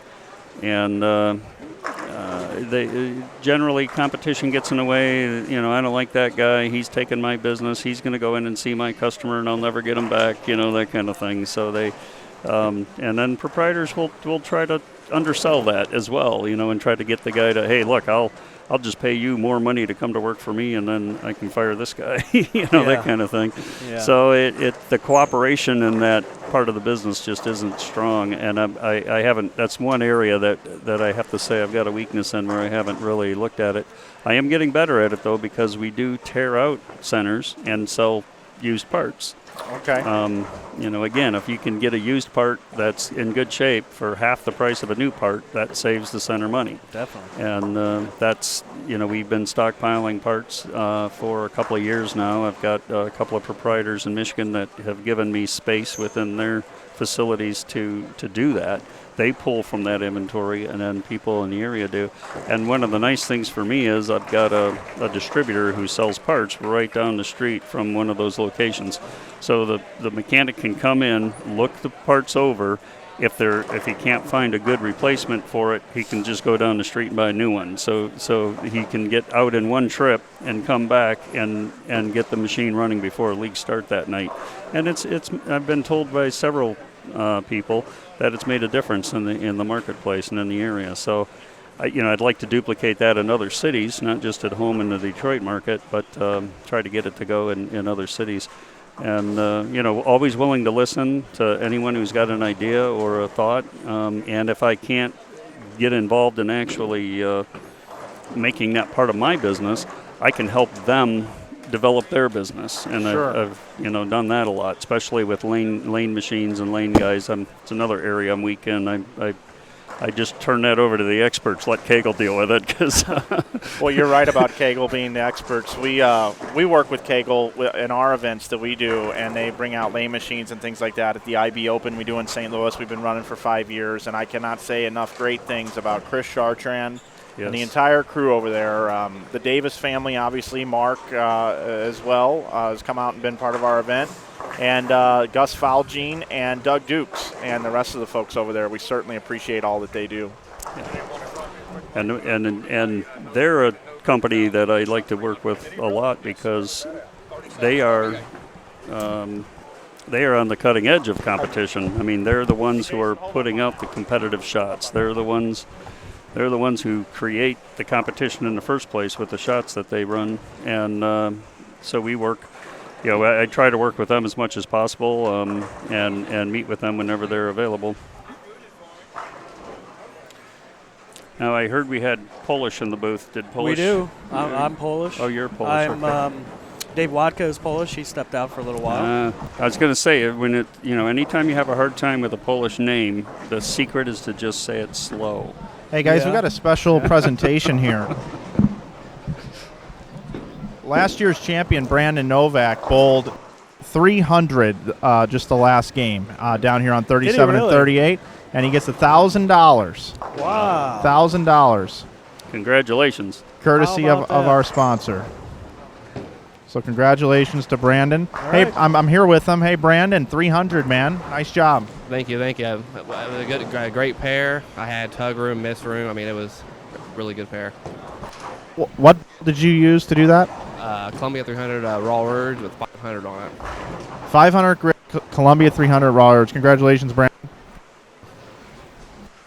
All right, so there you go. We Impressive. we actually missed it because we were up in the booth, but I was way down at the other end. But we do have a 300, and wow, that's pretty awesome. That's really tough to do. Chief had one last year, and it was the first one in 10 years. And that 300, $1,000 payout is courtesy of Greg Earlywine at Earlywine Painting Contractors. So thank you so much, Greg, for that extra bonus for Brandon Novak. 300, Brandon Novak, during game number 3 here at the Bradley Open.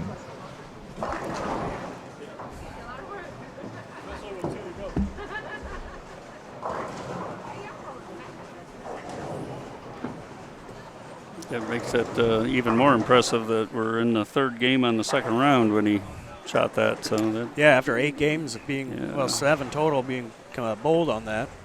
They have seemed to, scores have gone up. Definitely, they've opened up in the middle a little bit.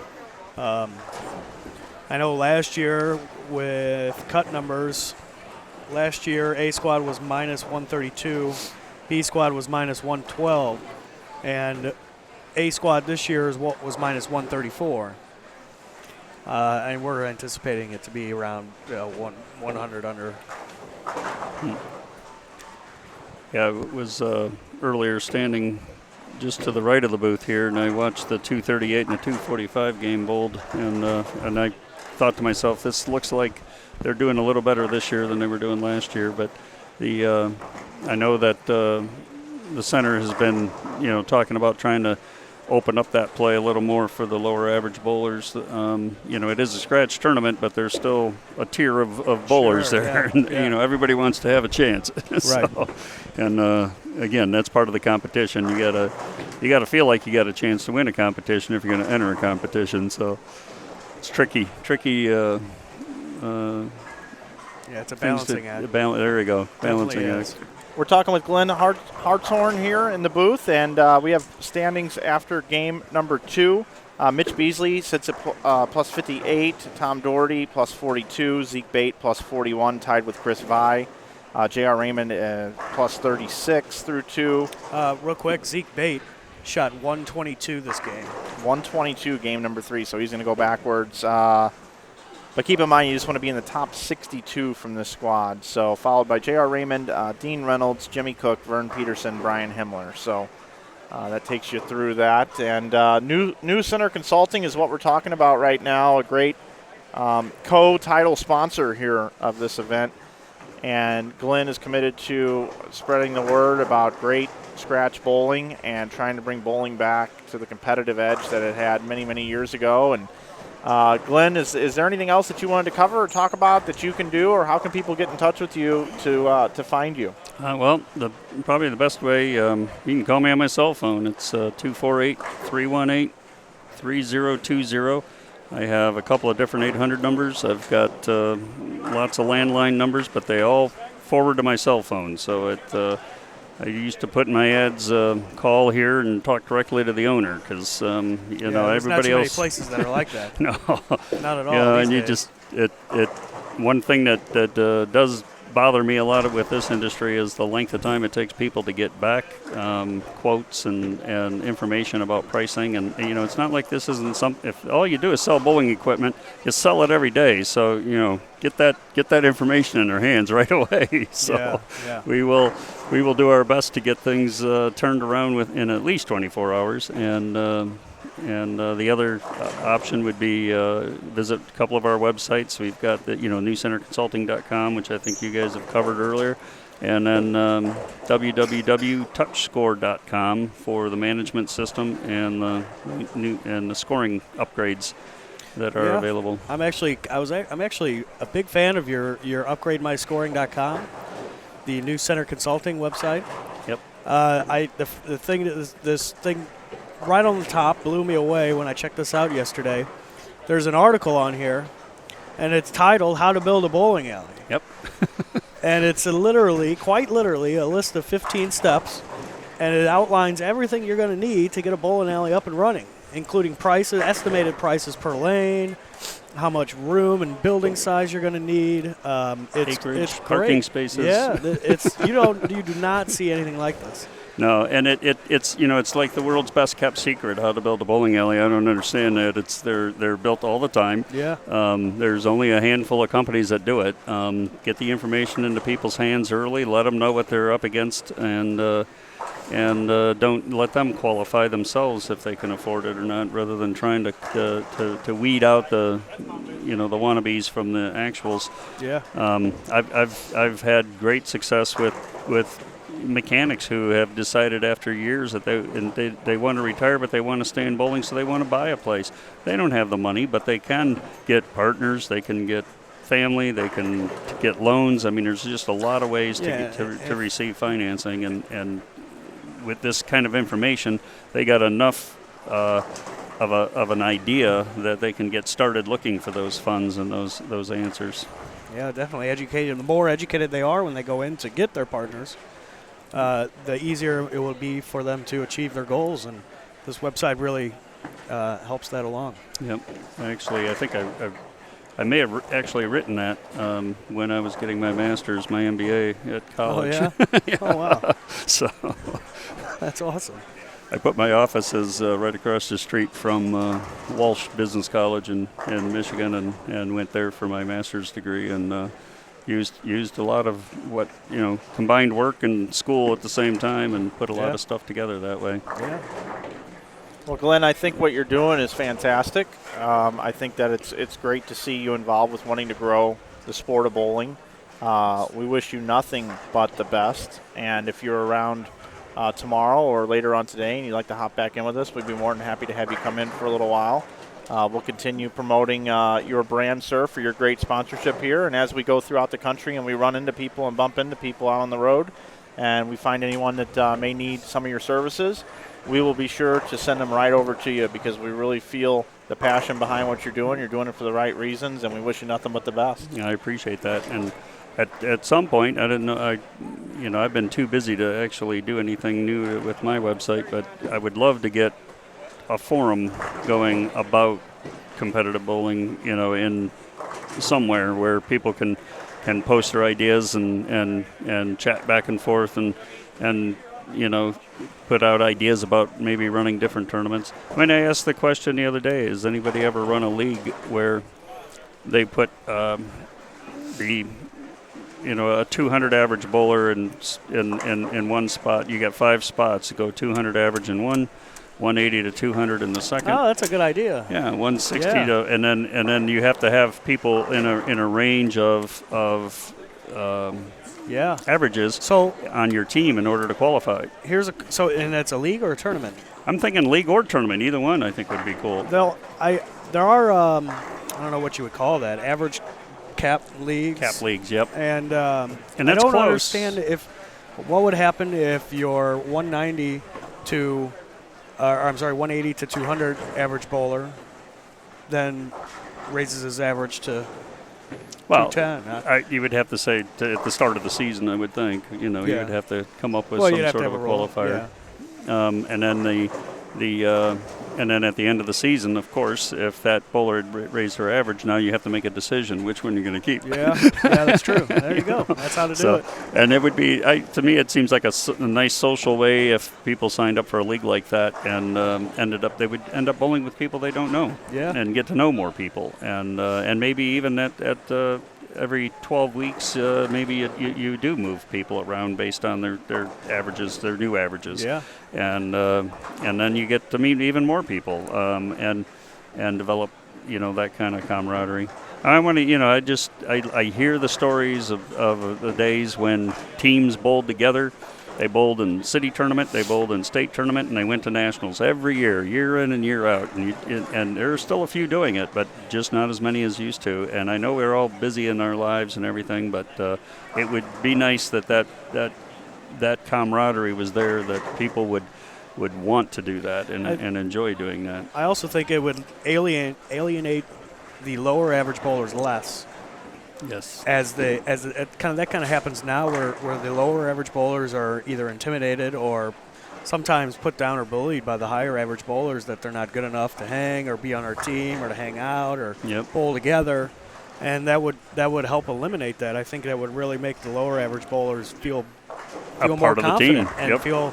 And then in turn bowl better. Yep. The term is you always bowl better when you bowl with better bowlers.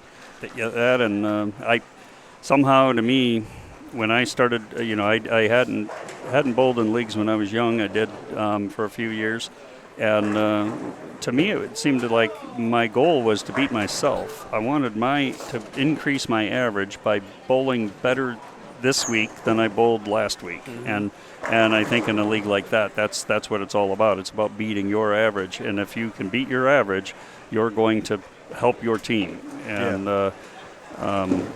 and maybe that you could say that's true of any format league, but it becomes even more important in this one because you have a counterpart. Maybe they're the first. You do the averages by first, second, third, fourth, fifth position, and your best bowler's your anchor, or your worst bowler's your anchor. Yeah, I was thinking that. It would be really interesting. I'd make your worst bowler the anchor, Definitely. and then the now the pressure is on to perform and do better. Go take lessons, or whatever. So let me show you what you're doing wrong. Yeah. And I just think it'd be an interesting try. The higher average bowler would definitely be well invested to teach the lower average bowler how to become better if that were the case. So, and I don't even know why I thought about it. I just thought about it today. It just was something that was just mulling over in my head. Would that make it more competitive? So, always thinking about bowling. Yep. Glenn? That's when you know you've been doing it too long, but that's okay. I enjoy it. I chose to stay in the business. I worked for AMF for 5 years. I could have left and gone into another business, but I like the business. I like the people. I enjoy the small business atmosphere of it and dealing with the owners directly, dealing with mechanics and just regular people all out. Most people in this business are just trying to make a living. You know, they're not out there trying to get wealthy. Right. And I like that. It keeps my heads out of the clouds too. So that's a good thing. So I appreciate you having me here, and I'll let you guys get back to doing what it is you do. Well, thank you. Thank for you sitting so in. much. Nice to meet Thank you. you. It was Good a to pleasure meet you. meeting you, sir, and thank you for your sponsorship again. And we look forward to spreading the word about New Center Consulting. Thank you. Thanks. There you have it. Man, what a wealth of knowledge he is, Yeah. and what a great guy he is. He's right on board with All Scratch Bowling. Awesome stuff from Glenn Hartshorn. Good dude. Good guy. We do have an updated standings after game number 2 going out right now.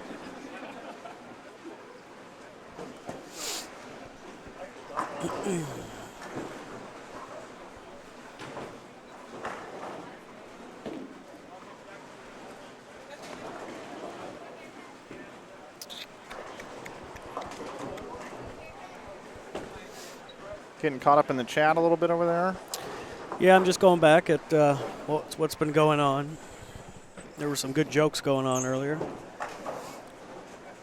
Oh, that's important. I just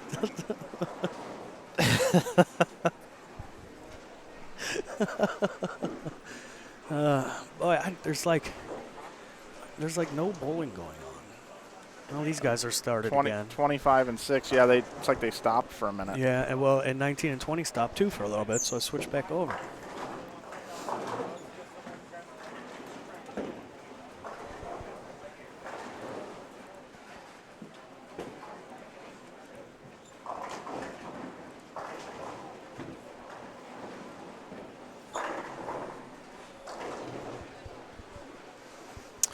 Stretch my legs here. Oh, man.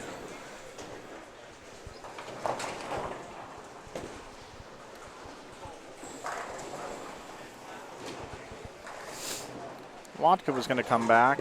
I've got a couple things I have to do as well. Okay, I like to get a bathroom break. Well, you go now. Go now? Go.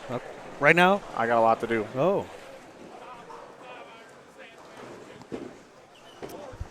We changed the graphic. Okay. I didn't know. Mike Flanagan here with you. Game number 4 here at the Bradley Open. Matt Turek on assignment. Dave Wodka will be joining us back here in just a few moments. Hoping you're enjoying today's coverage of this B squad this morning. We did have 85 bowlers take to the lanes. For A squad, the top 62 advance to tonight's advancers round is what we call it. We will have 62 from this squad as well, and 8 from a 3-game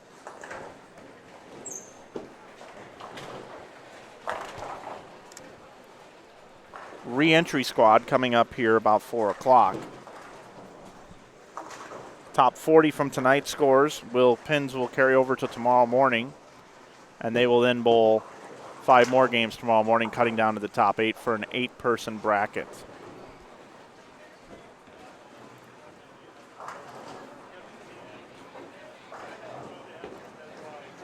Updating our social media right now. If you don't follow Inside Bowling on Facebook, Twitter, and Instagram, I suggest you do so. You can get some behind-the-scenes additional coverage and footage. And we're updating that right now. Standings after 2.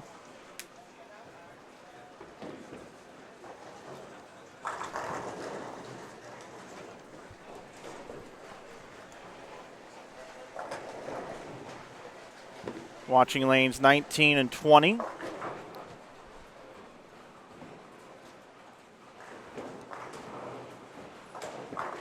Bob Hale, Derek Roseberry, Trent Jarvis, Kelly Countryman. That's Derek Roseberry on your right. And on your left, Kelly Countryman. Bob Hale is letter A. And Trent Jarvis is letter C.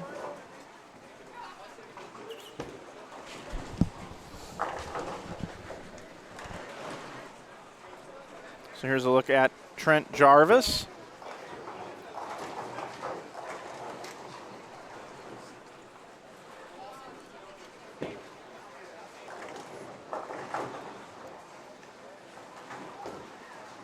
Looks like we've got an approach issue over on lane 18.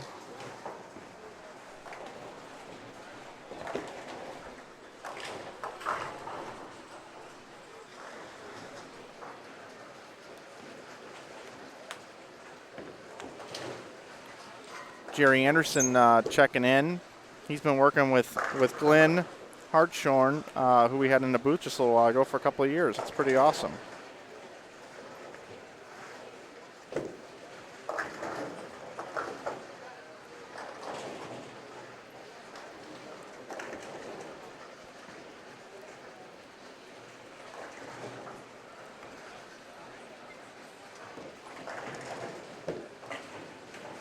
I'm going to give a shout out to Antonio Medina, who has been watching us today as well. I'm sure he's watching Roseberry now.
Halfway through game number 4, Matt and Mike back with you. 2016 Bradley Open. We've been talking about it all day long, and we'll be here all night long. And we hope you've enjoyed our guests that have come in. Be resumed in the booth by Dave Wodka in just a little while. And Matt, tough lane conditions, and it's brutal out there. And in my opinion, once this squad is done, things start to escalate on the excitement factor. And what I mean by that is we're going to have this quick 3-game shootout re-entry squad, which will go by really quick. Yeah. And then the night squad, you start to see people really getting concerned over every single hit and every pin, as pins will carry over. Or pins don't carry over, I thought. Tonight they'll start carrying over. Oh, those, yeah, all right. Yeah. Like right now, if you leave a split or whatever and you're well within the top 62, okay, well, yeah. they're probably not going to fry over it. But tonight, Yeah, it'll it's start. going to be intense. Yeah, it'll start to the intensity will start to pick up, and then tomorrow morning, of course, it'll even be greater as 40 go down to 8. You know, it's quite a cut. It is quite a cut. But tonight's quite a cut from 132 to 40. So that's what I mean. Yep. And as we say that, I hear somebody won a free game on pinball. That's exciting, guys, right? Somebody did what? Somebody won a free game on the pinball machine.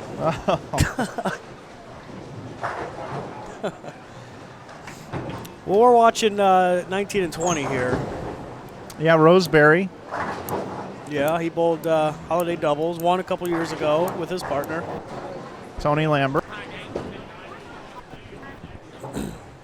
Also on this pair, Bob Hale, Trent Jarvis, and Kelly Countryman.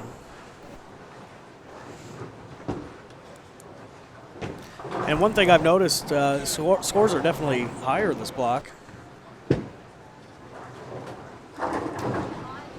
Caliber bowlers are a little bit better as well. More bowlers in this squad have seen harder conditions.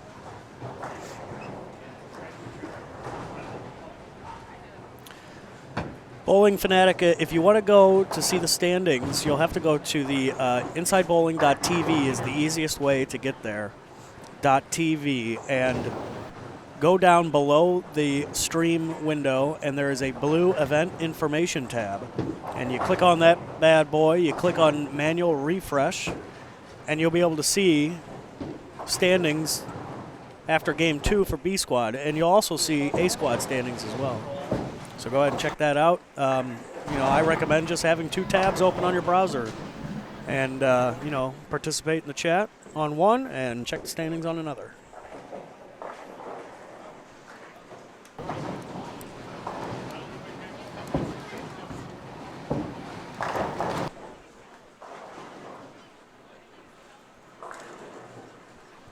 Thanks, Ricky, for posting the link there in the chat.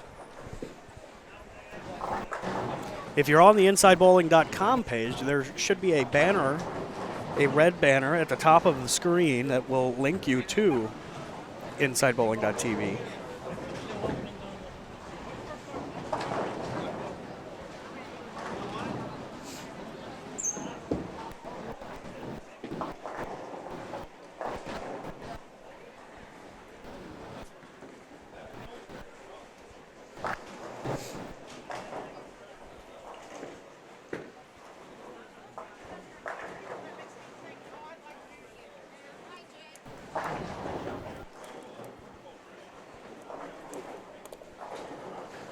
We need to get some participation here in the chat. Let's see what we can scrounge up here for the back half of this game.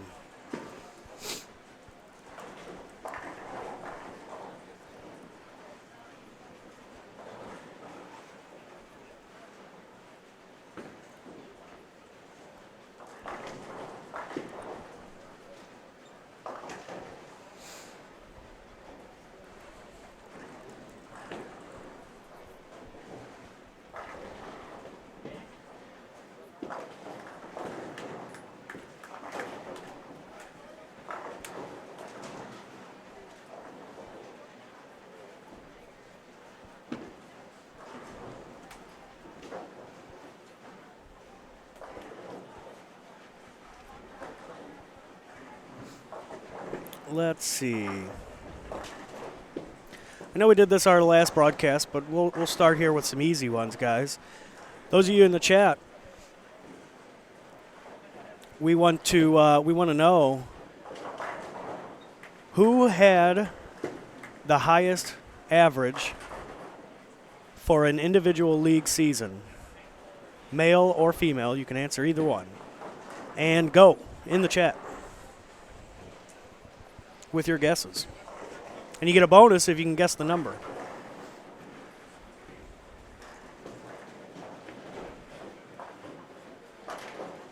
And to answer your question, Justin, in the chat, cut for the first block was minus 134. I'm going to guess that's going to be right around minus 100. Yeah, Eddie Bird. Thanks, Eddie. I'm sure you knew that one. Yeah, Jeff Carter. Now, what about the female? Who had the highest female average in a season?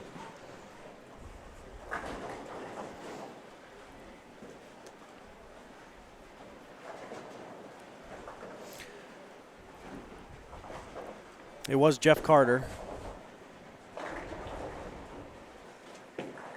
Yeah, 250 is definitely a respectable average. Ooh, Tish Johnson is a close bet.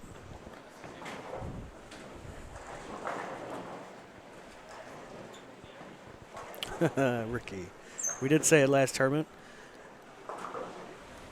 And to my right, I'm joined again by Mr. David Wodka.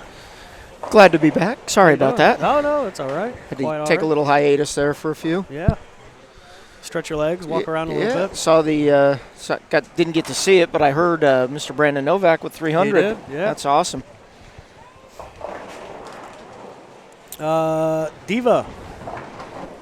Siva. You are correct. Liz Johnson had the highest female average of all time. Liz had 244. Can you guess the year?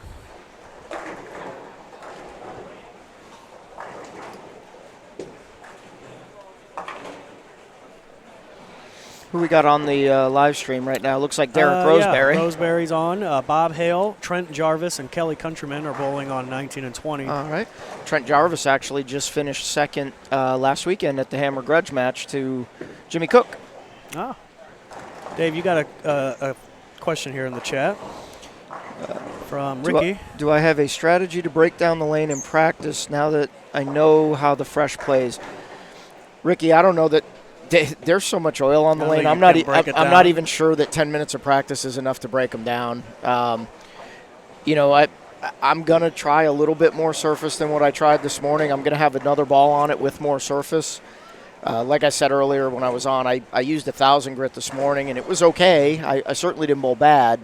I just think, I'm going to try a little bit more just to see if I can loosen my swing up a little bit. And I really felt like I had to fit it this morning. So as a strategy to break them down, I'm just not sure that you can even do it in 10 minutes on this. There's just so much volume, and they're so long.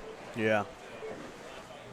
I mean, we're in the 8th game of play now on these lanes, and they're opening up a little bit, but not very much. Hey, you were talking about strategy earlier about when to bowl, and Brandon Novak bowling 300 on the burn with $1,000 extra. That could also be a strategy. That is definitely another strategy. Your chances of shooting 300 on the fresh is really almost zero. I mean, I just couldn't imagine somebody doing it on the fresh. They're hard enough to do it right now, so kudos to him for doing it. But, yeah, that's definitely a strategy that $1,000 is out there if somebody can shoot 300, and your best chance to do that is on the burn.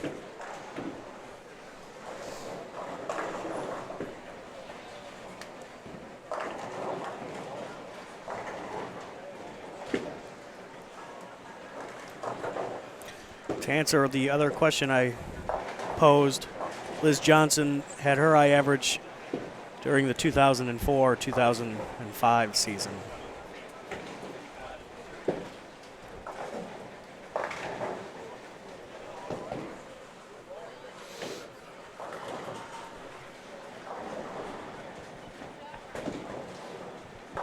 Have we gotten I was gone for a game and a half. What's the score update? Two game? No, now we have after 3. Okay. Brandon Novak has taken the lead at plus 102 with that 300 game. He went 201, 201, 300, so 702 is not too shabby. Zeke Bate, lost train of thought there. Scores still aren't all that high. There's still only 15 people plus after 3. Zeke Bates in second. Mitch Beasley's in third at plus 68. J.R. Raymond in fourth at plus 65. Jimmy Cook is in fifth at plus 57. Vern Peterson in sixth place. Wait a minute. These are all out of order.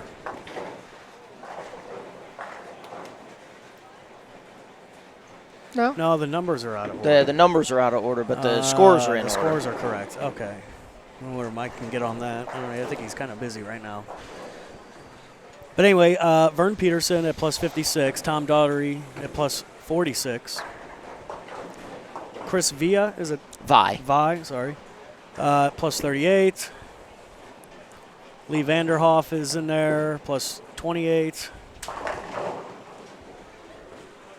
And so on down the list there. How many did you say were plus here? It looks like about 15. I didn't count. Might be less than that. 1, 2, 3, 4, 5, 6, 7, 8, 9, 10, 11, 12, 13, 14, 15. Boy.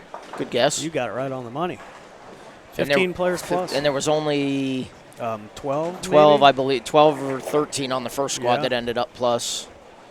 So, you know, I mean, my guess for tonight with 132 players, the top 40, 30, 40 under is probably a good score. Yeah, to get to Sunday. To make it to tomorrow.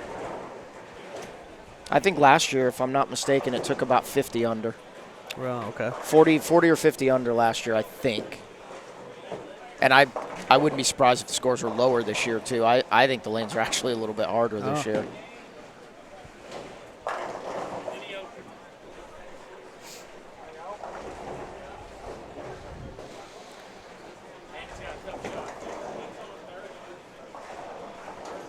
Game 4 is starting to wind down. Just one game to go here at B Squad at the 2016 Bradley Open. Brought to you by Hammer and New Center Consulting. Matt Turek, Dave Wodka, Mike Flanagan on assignment. Bringing you the action. What assignment exactly is that for Mike? Yeah, I don't know.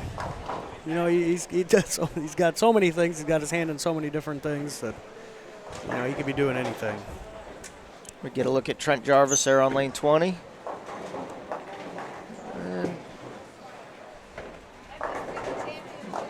make the spare for 190. 190 is not going to hurt you. No, not at all. There's a nasty 9-pin.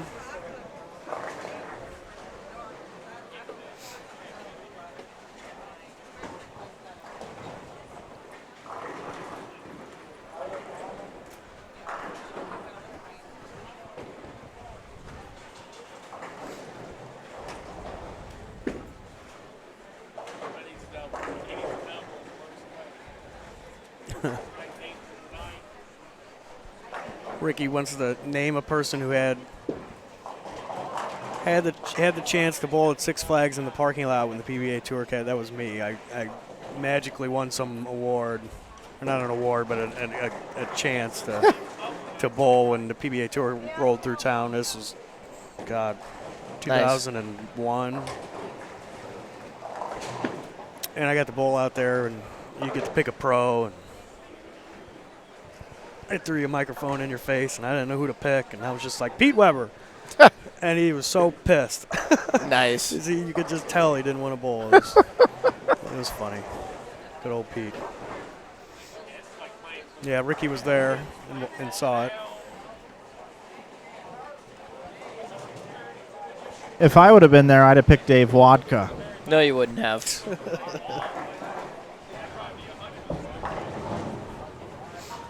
Chiming in from the peanut gallery. Yeah, I don't even know where he is. I don't know where he's at. I can't see him. Big brother is always listening. Yeah. I heard your assignments.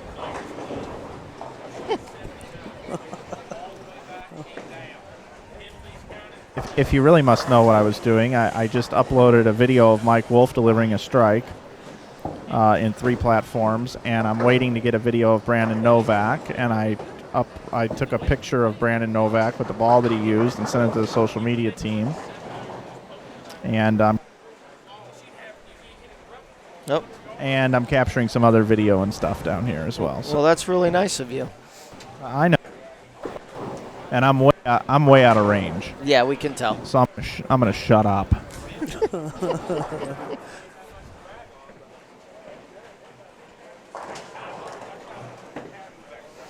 So scores out here on 19 and 20.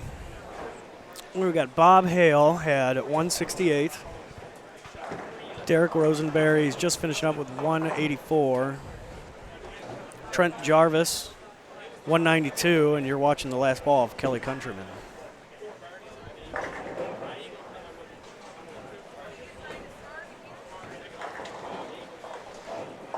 Not obviously a very good pair for them. That pair's been kind of low all day. A lot of sub 200 games, definitely sub 180 games in most cases. Scores on 25 and 6 were not very good that game either. I think what you're going to see happen now these last couple games is the transition's gone too far now, where now they're ugly again now. Yeah. They had about maybe a 3 or 4 game stretch where they were okay, and now the ball just hooks at the foul line and backs up. Yeah, there's one more game, Matt Gasson. yes, you have to get through one more game, yep. Mr. Gasson. One more. Yeah, guys, after this block, there's a re-entry squad. It costs $100 for the bowlers to come back and try again, beat their head into the wall some more. And they bowl 3 games this time, and they're only taking 8 out of that re-entry squad. Yeah, last year, I assume they're going to have a few more entries for it this year. Last year, the re-entry squad only had about 14 or 15 people, and they took 8. Oh, wow. But we have more entries this year, so I'm going to assume that they'll have more in the re-entry squad. Yeah. I can't believe just that low number of people bowled the re-entry. I mean, how many did they cut? They cut 20 from each round just about this? Because they had 80-something bowlers, right? Yeah, 62 make it. So there's probably going to be, we got 167 or 168 entries and 124 make it. So there's about 45 people that are eligible for the re-entry squad. Okay. So this is the start of game number 5 here at the 2016 Bradley Open, brought to you by Hammer and New Center Consulting. On our featured pairs this game, 19 and 20, we have DeMarcus Flowers, the one and only Mike Wolf, and Braxton Hatton. There's Mike now stepping on the approach.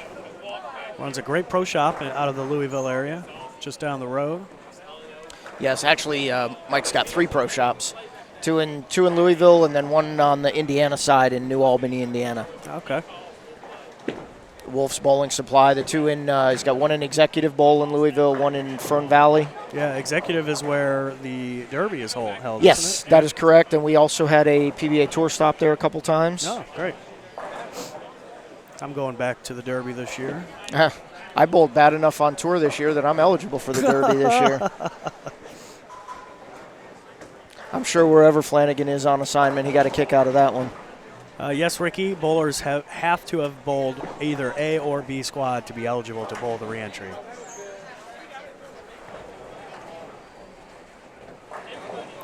Over on our other featured pair, which we'll shoot on over to here, 25 and 26. We've got Adam West, Seth Hillis, Tim Hartigan, and Daniel Hochstein. I believe that's actually pronounced Hochstein. Hochstein.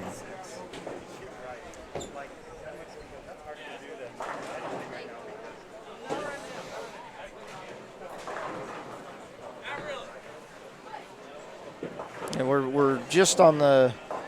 We'll be able to see on the right-hand corner of the screen on 27 and 8 is Rob Gotshall. Yeah.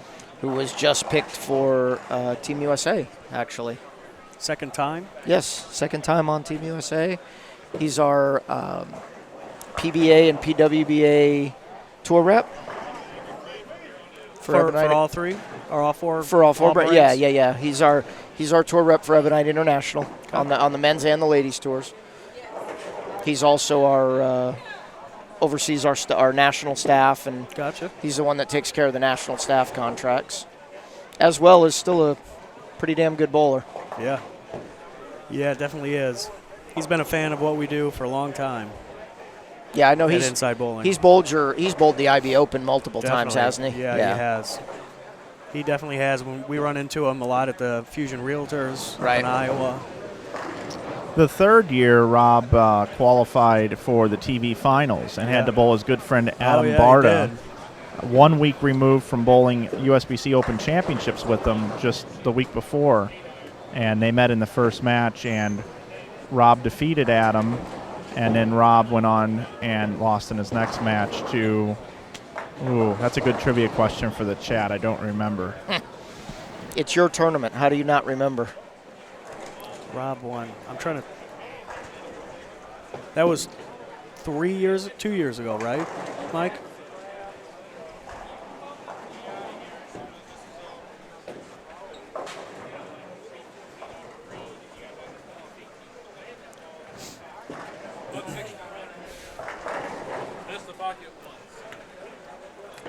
Mitch Beasley just telling us he just bowled 160 game 4, missing the pocket one time. That's so brutal.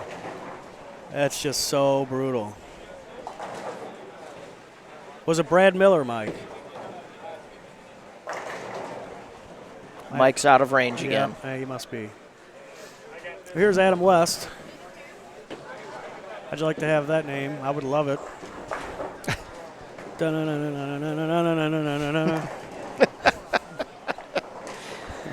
I thought Mike was out on assignment. Yeah, sorry, you taking care of? Yeah, you taking I'm over trying. for him? I gotta, pick up the pace here. We gotta keep our production value high.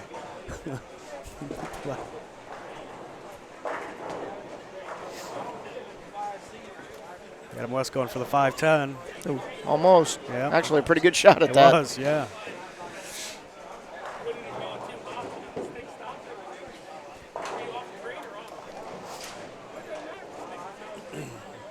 As soon as Dan Hochstein bowls here, we're actually going to see Rob in the right-hand corner on lane 27. Started this last game with spare strike. Looks like he's throwing a track paradox with some surface Good on it. ball.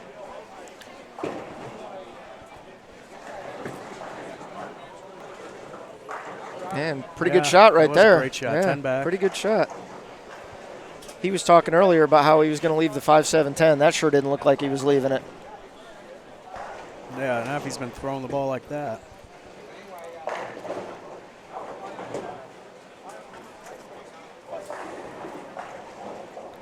Craig Nidifer. There's Mike. He's not out of range anymore. I think it was Craig Nidifer. Did he lose to Craig Nidifer? It's either him or Miller, yeah. I forget who was the 2 seed that year. I thought Yeah, me Nidifer too. was the 2 seed. I think so, because then he bowled yeah, Bill then he O'Neill. lost to Brad Miller then. Yeah, Brad Miller.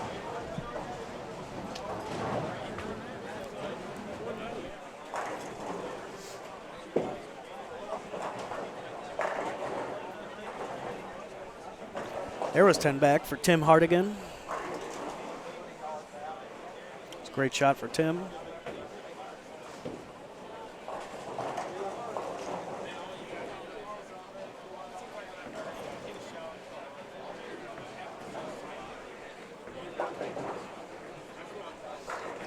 And we'll shoot back over to our other featured pair. Mike Wolf is bowling. Mike Wolf has got a good game. 9 spare double. He's B on the scoreboard.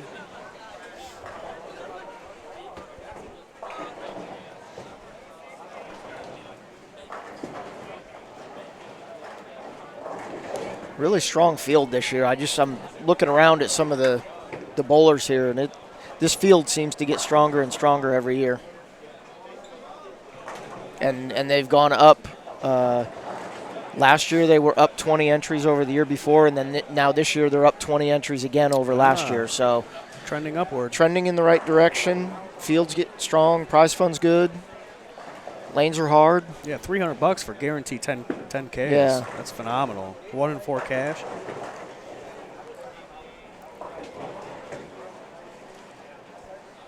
Ricky asked if there was bracket action on the re-entry squad. I'm not sure. I do not believe there is on the re-entry squad. I do believe there is on the cut round tonight with the 132 players. I believe there is bracket action for that.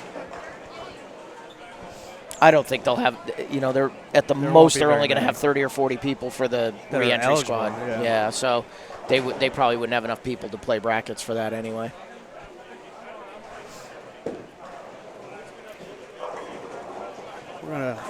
We're gonna jump around a little bit here.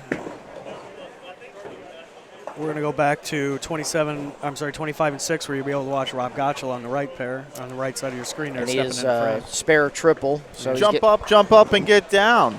Jump, jump, jump, jump, jump. Everybody jump, jump, jump, jump. Apparently Mike's back. Yeah, apparently. I'm just updating standings, fixing this sort thing that you guys asked for about 10 minutes ago. getting ready to share all that out there, get some more videos, some more pictures, share the stories out there on what we call the old social media, us kids. That's what we call it.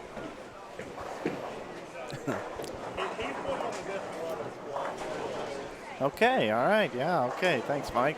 You're welcome, guys. We're just going to let you run with that. You're welcome. You're welcome. We didn't know if you're going to keep going or not. Whatever you want. Whatever you want. I'll get it.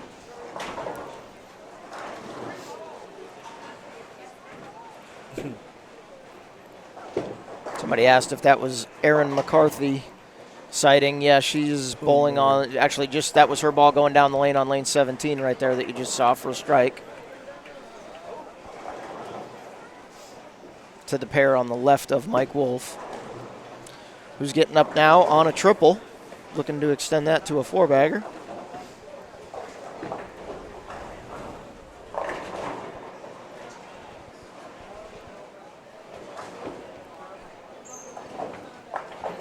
Would this be the first 4-bagger of Wolf's career?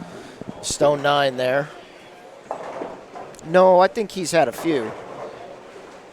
If you ask him, he hasn't had any in a few years, but I think he's had a few.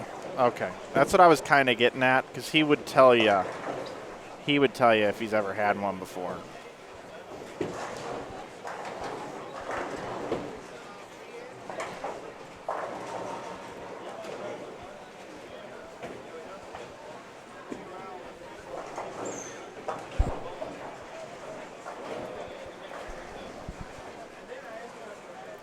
Back down to 25 and 6.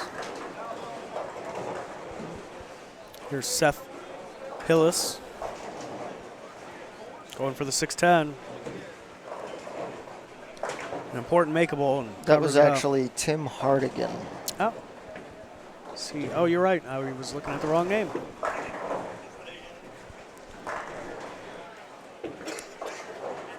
You just saw that Stone 8 on lane 23 there. Couldn't see who threw that, but that was PBA touring player Nathan Bohr that threw that. Tough break. When the lanes are that hard and you throw a shot that good, it's so you don't deserve to get a solid 8 or a solid 9. Can definitely see, 10 pins or 7 pins, you can see just because the angles are bad, but man, when you leave solid 8s and solid 9s on this, yeah, it's so the solid rough. 9 is the one that really kills me because the ball's backing up. It's going towards the 9 pin. You still leave one. That's the one that really kills me. Shoot back over here. Mike Wolf left a bucket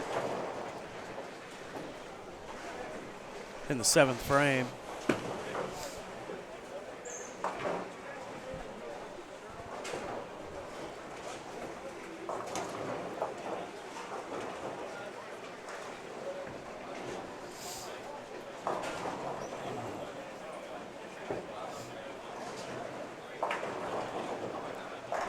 And Erin McCarthy there with another good shot and a strike.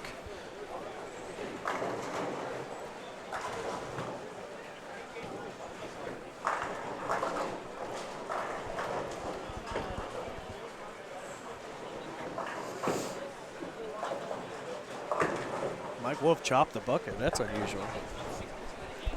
Left a 5-pin. Still an okay game going. Anything above 200, still an okay game. Yes, it is. Especially right now on this squad. If you're in the cut, we dropped the scores tonight, so everybody starts back from scratch.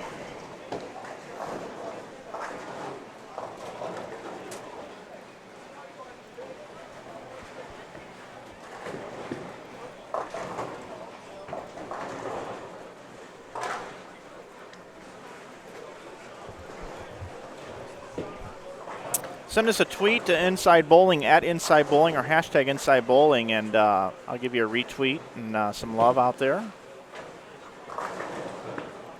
Should I send you a tweet right now? You know what, Dave? Nothing would make me more happy.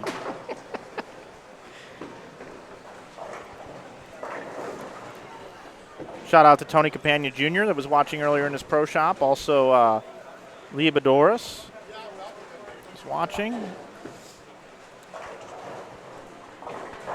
Want to give a shout out to Columbia 300 for posting a picture of Brandon Novak with the raw urge that he bowled his 300 with a little bit earlier. We just retweeted that.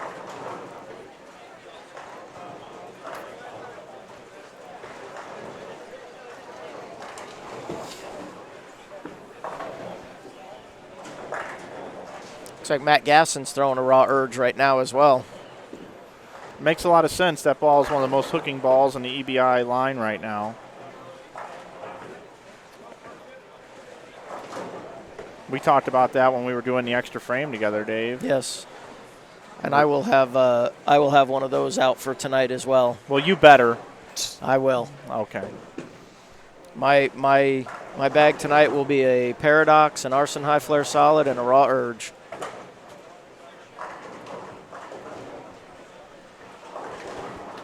And Rob Gotshall with another double after the 2-pin, so he's on 230 pace right now with a possible 260. Got a question for you here in the chat from your biggest fan, Ricky. Have you ever gotten to throw the Swerve FX yet? And if so, what are your thoughts? Ricky, I actually have thrown it very little so far. I got it, and I've been on the road so much I haven't had a chance to throw it a whole lot. It is a little cleaner and a little more down lane motion than the original Swerve. Looks really good so far. I just haven't thrown it a whole lot yet. But it looks like it's going to be more back-end motion from what I can see for it.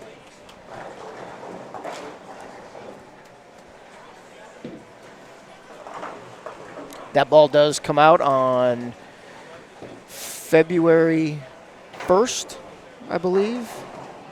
February 2nd, actually, I believe is the release date for that ball.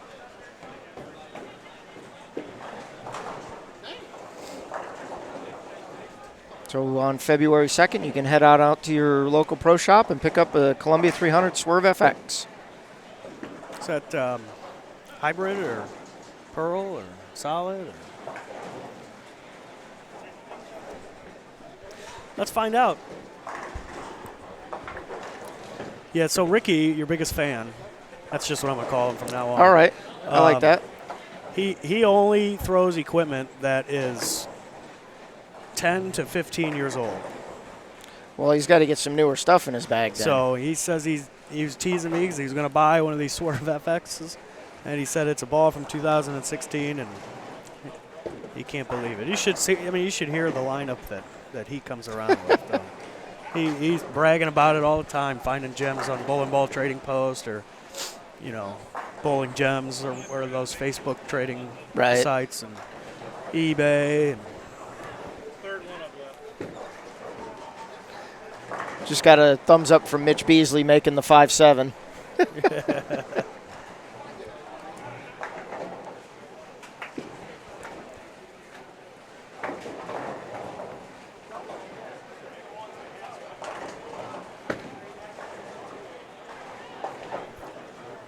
So the Swerve FX, the Hypershock. It does have the Hypershock technology in it. That page you're on is actually the regular Swerve. Oh, it is.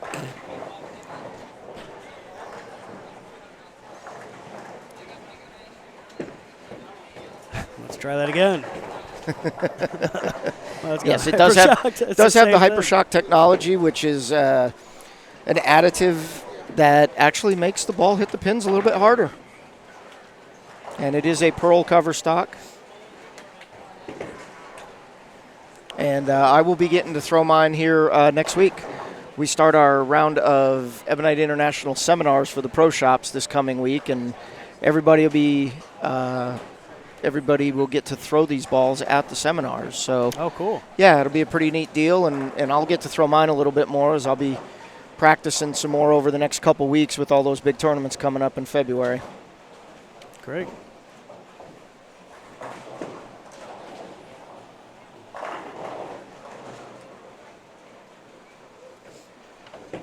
Action is winding down here for B Squad. Just a couple of frames left. Mike's gone rogue. I see him down there. Looks like he's going to get a nice little shot of something. Yeah, it looks like he's going to get a shot of Rob Gotshall. Sure does. Rob struck the first ball in the 10th, can get a second one here for 240. Can actually strike out for 246. Did we see what he left in the 9th? I did not. I actually missed that. He got 7. I'm going to go out on a limb and say it was a 3-6-10. That's what I was thinking. I mean, he was flushing a hole. He could have jumped a little bit on him. Yeah, pretty good shot there for a solid 9. Wow. And there's the black cloud for Flanagan. It's back. The streak continues. Back over to lanes 25 and 6. So Gotshall's going to finish up with 236. That should, he will have way more than enough to make it to tonight. Yeah, so I came down and recorded him with my phone in the 9th, and it was a 2-4-8. A 2-4-8 for Rob in the 9th, and he said that I clouded him. And then I just came down with the camera, and he stuffs a 9. Also went down to get J.R. Raymond, and he had spare 6-bagger, and then I recorded him, and he stuffed a 9. Wow. But to start the day, the first 5 shots that I captured were all strikes. All right, well, good work. Good work on the stone 9s the last couple tries.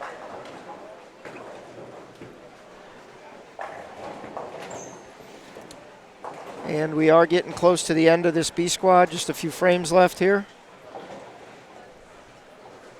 And then we'll be making that cut to the 124 players from A and B, and then they will bowl the re-entry squad 3-game sprint, and the top 8 scores will join the 124 other players to make 132 players for our night squad, which will be 5 games. That's Is the correct. camera working down here, Matt? It is. And we got J.R. Raymond. Boy, he's left. Look at that. That And was a great shot. Yeah. No cloud there. That was very good. Good work. Good work, Mike. I'm trying to. Okay, he still has Nope. 269, 269 left. Mike, what ball is he throwing?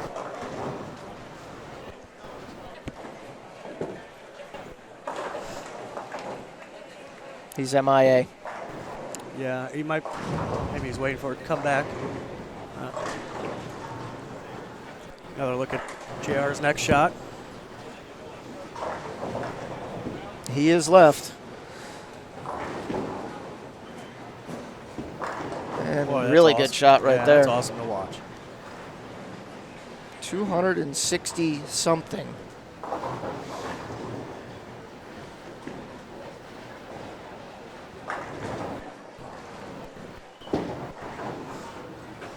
Looks like we'll get a look at JR's fill ball, see if he can finish out for 269.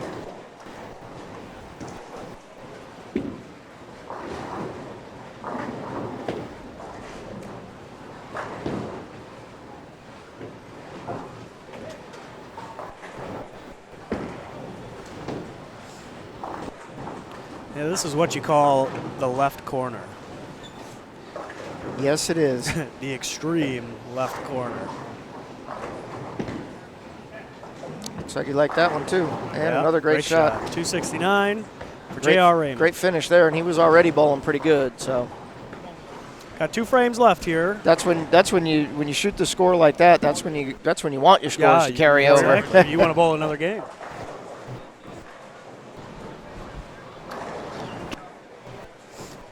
JR was using the Warrior. Warrior, nice. One of my favorites.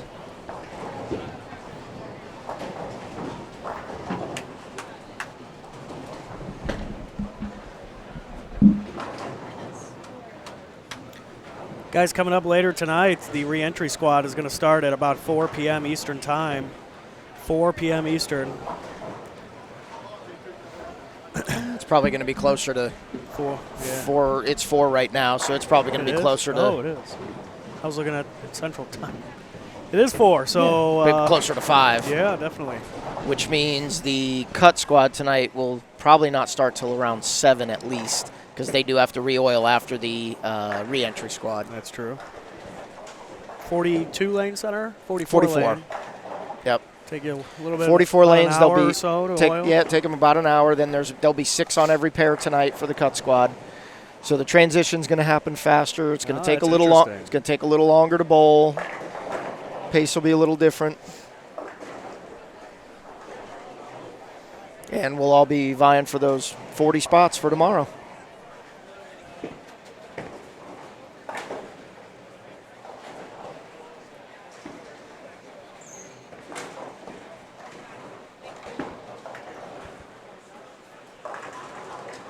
Got a question there in the chat from Spartacus.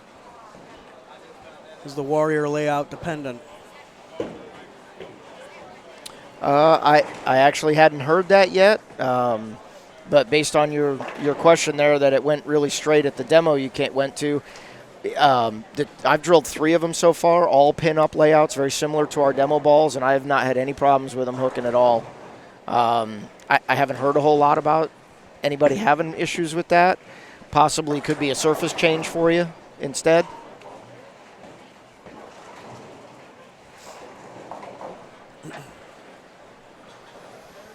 And looks like we got just one more frame left here.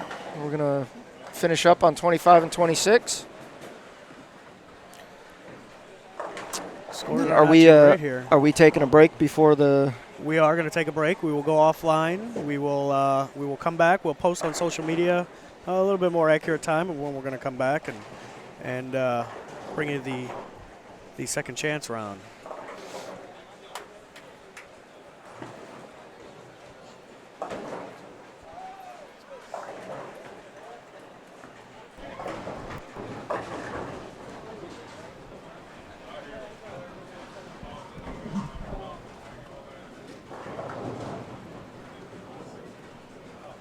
We do have a standings update after game number 4. Did you guys go over that? We did not. We did not. All right, Novak is 106 over, and he leads. Zeke Bate is 102 over. He is in second. 96 over is Lee Vanderhoff at plus 96. Jimmy Cook is 88 over in fourth. In fifth, Brian Himmler is 65 over. And J.R. Raymond was 56 over in sixth going into that last game, and we know he bowled 269. So my prediction would be J.R. Raymond is going to lead. Yeah, that would jump him up there. Very and nice. that's without knowing what anybody else had. 269 on this will jump you up a lot of spots. It sure will.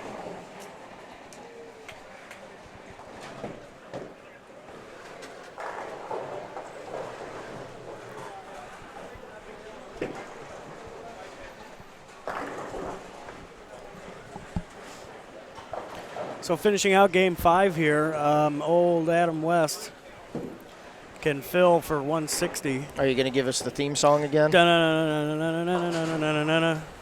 Batman, Batman, pow, ping. You know how the chat bubbles that pop up from the old Batman.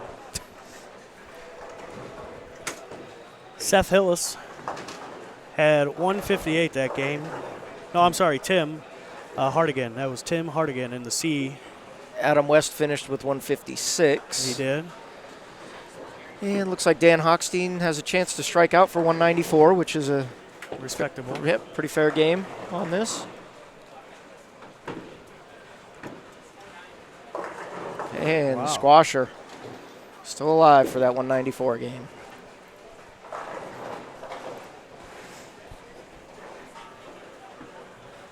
Seth Hillis misses right.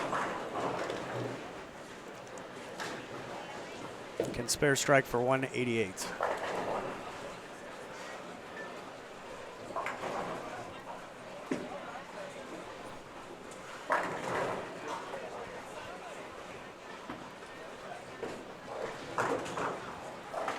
Ouch. Spares are important. Yes, they are. So he finishes with 177.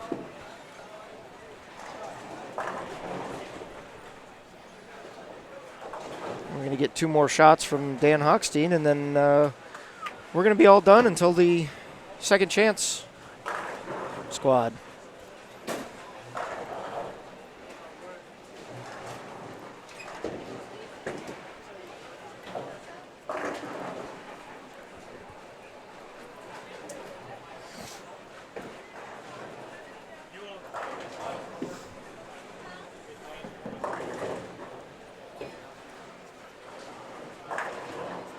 If you are looking for updated standings, and we just went over them, B Squad after 4 is up on all social media outlets now, also on our event information tabs on InsideBowling.com. We're happy you're with us here, Dave. We really appreciate you sitting in on this block, and we wish you nothing but the best throughout the rest of the event. No problem. Also appreciate you being somewhat responsible for allowing us to be here. I know you put in a good word for us with Jason Uchwal and the rest of the group, and we appreciate that as well. No problem. I enjoy working with you. It's always fun.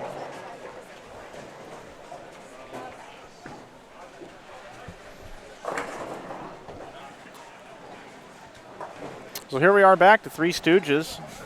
Camera got moved a little bit too, so I looked shorter than Matt, which isn't the case. But we thank you for joining us for this B Squad coverage here on InsideBowling.com. Dave Wodka, we wish you nothing, like we said, nothing but the best tonight and into tomorrow. We'd love to see you win the tournament, man. Yeah. $10,000. That'd be great. That'd be great. Up We'll for grabs. we'll see how tonight goes. Gotta get through tonight first, and then we'll worry about tomorrow then. The real key is how slick the lanes are and how much surface you have to use and how you have to use the balls with the big motors in them. The HP balls is really what you need to be able to succeed out here this weekend. That is correct. A lot of, like we talked about, a lot of raw urges going down the lane, a lot of paradox. Even Mitch Beasley throwing the new Paradox Pearl with some surface on it. And he used the Swerve FX earlier on when he was out of camera range. He just told me. I took a picture of it. So good. A lot of HP balls going down the lane. That's kind of what I take away. Matt, what do you take away? Scores were higher. Or they seemed higher anyway. On this squad. Yeah, on this squad, yeah.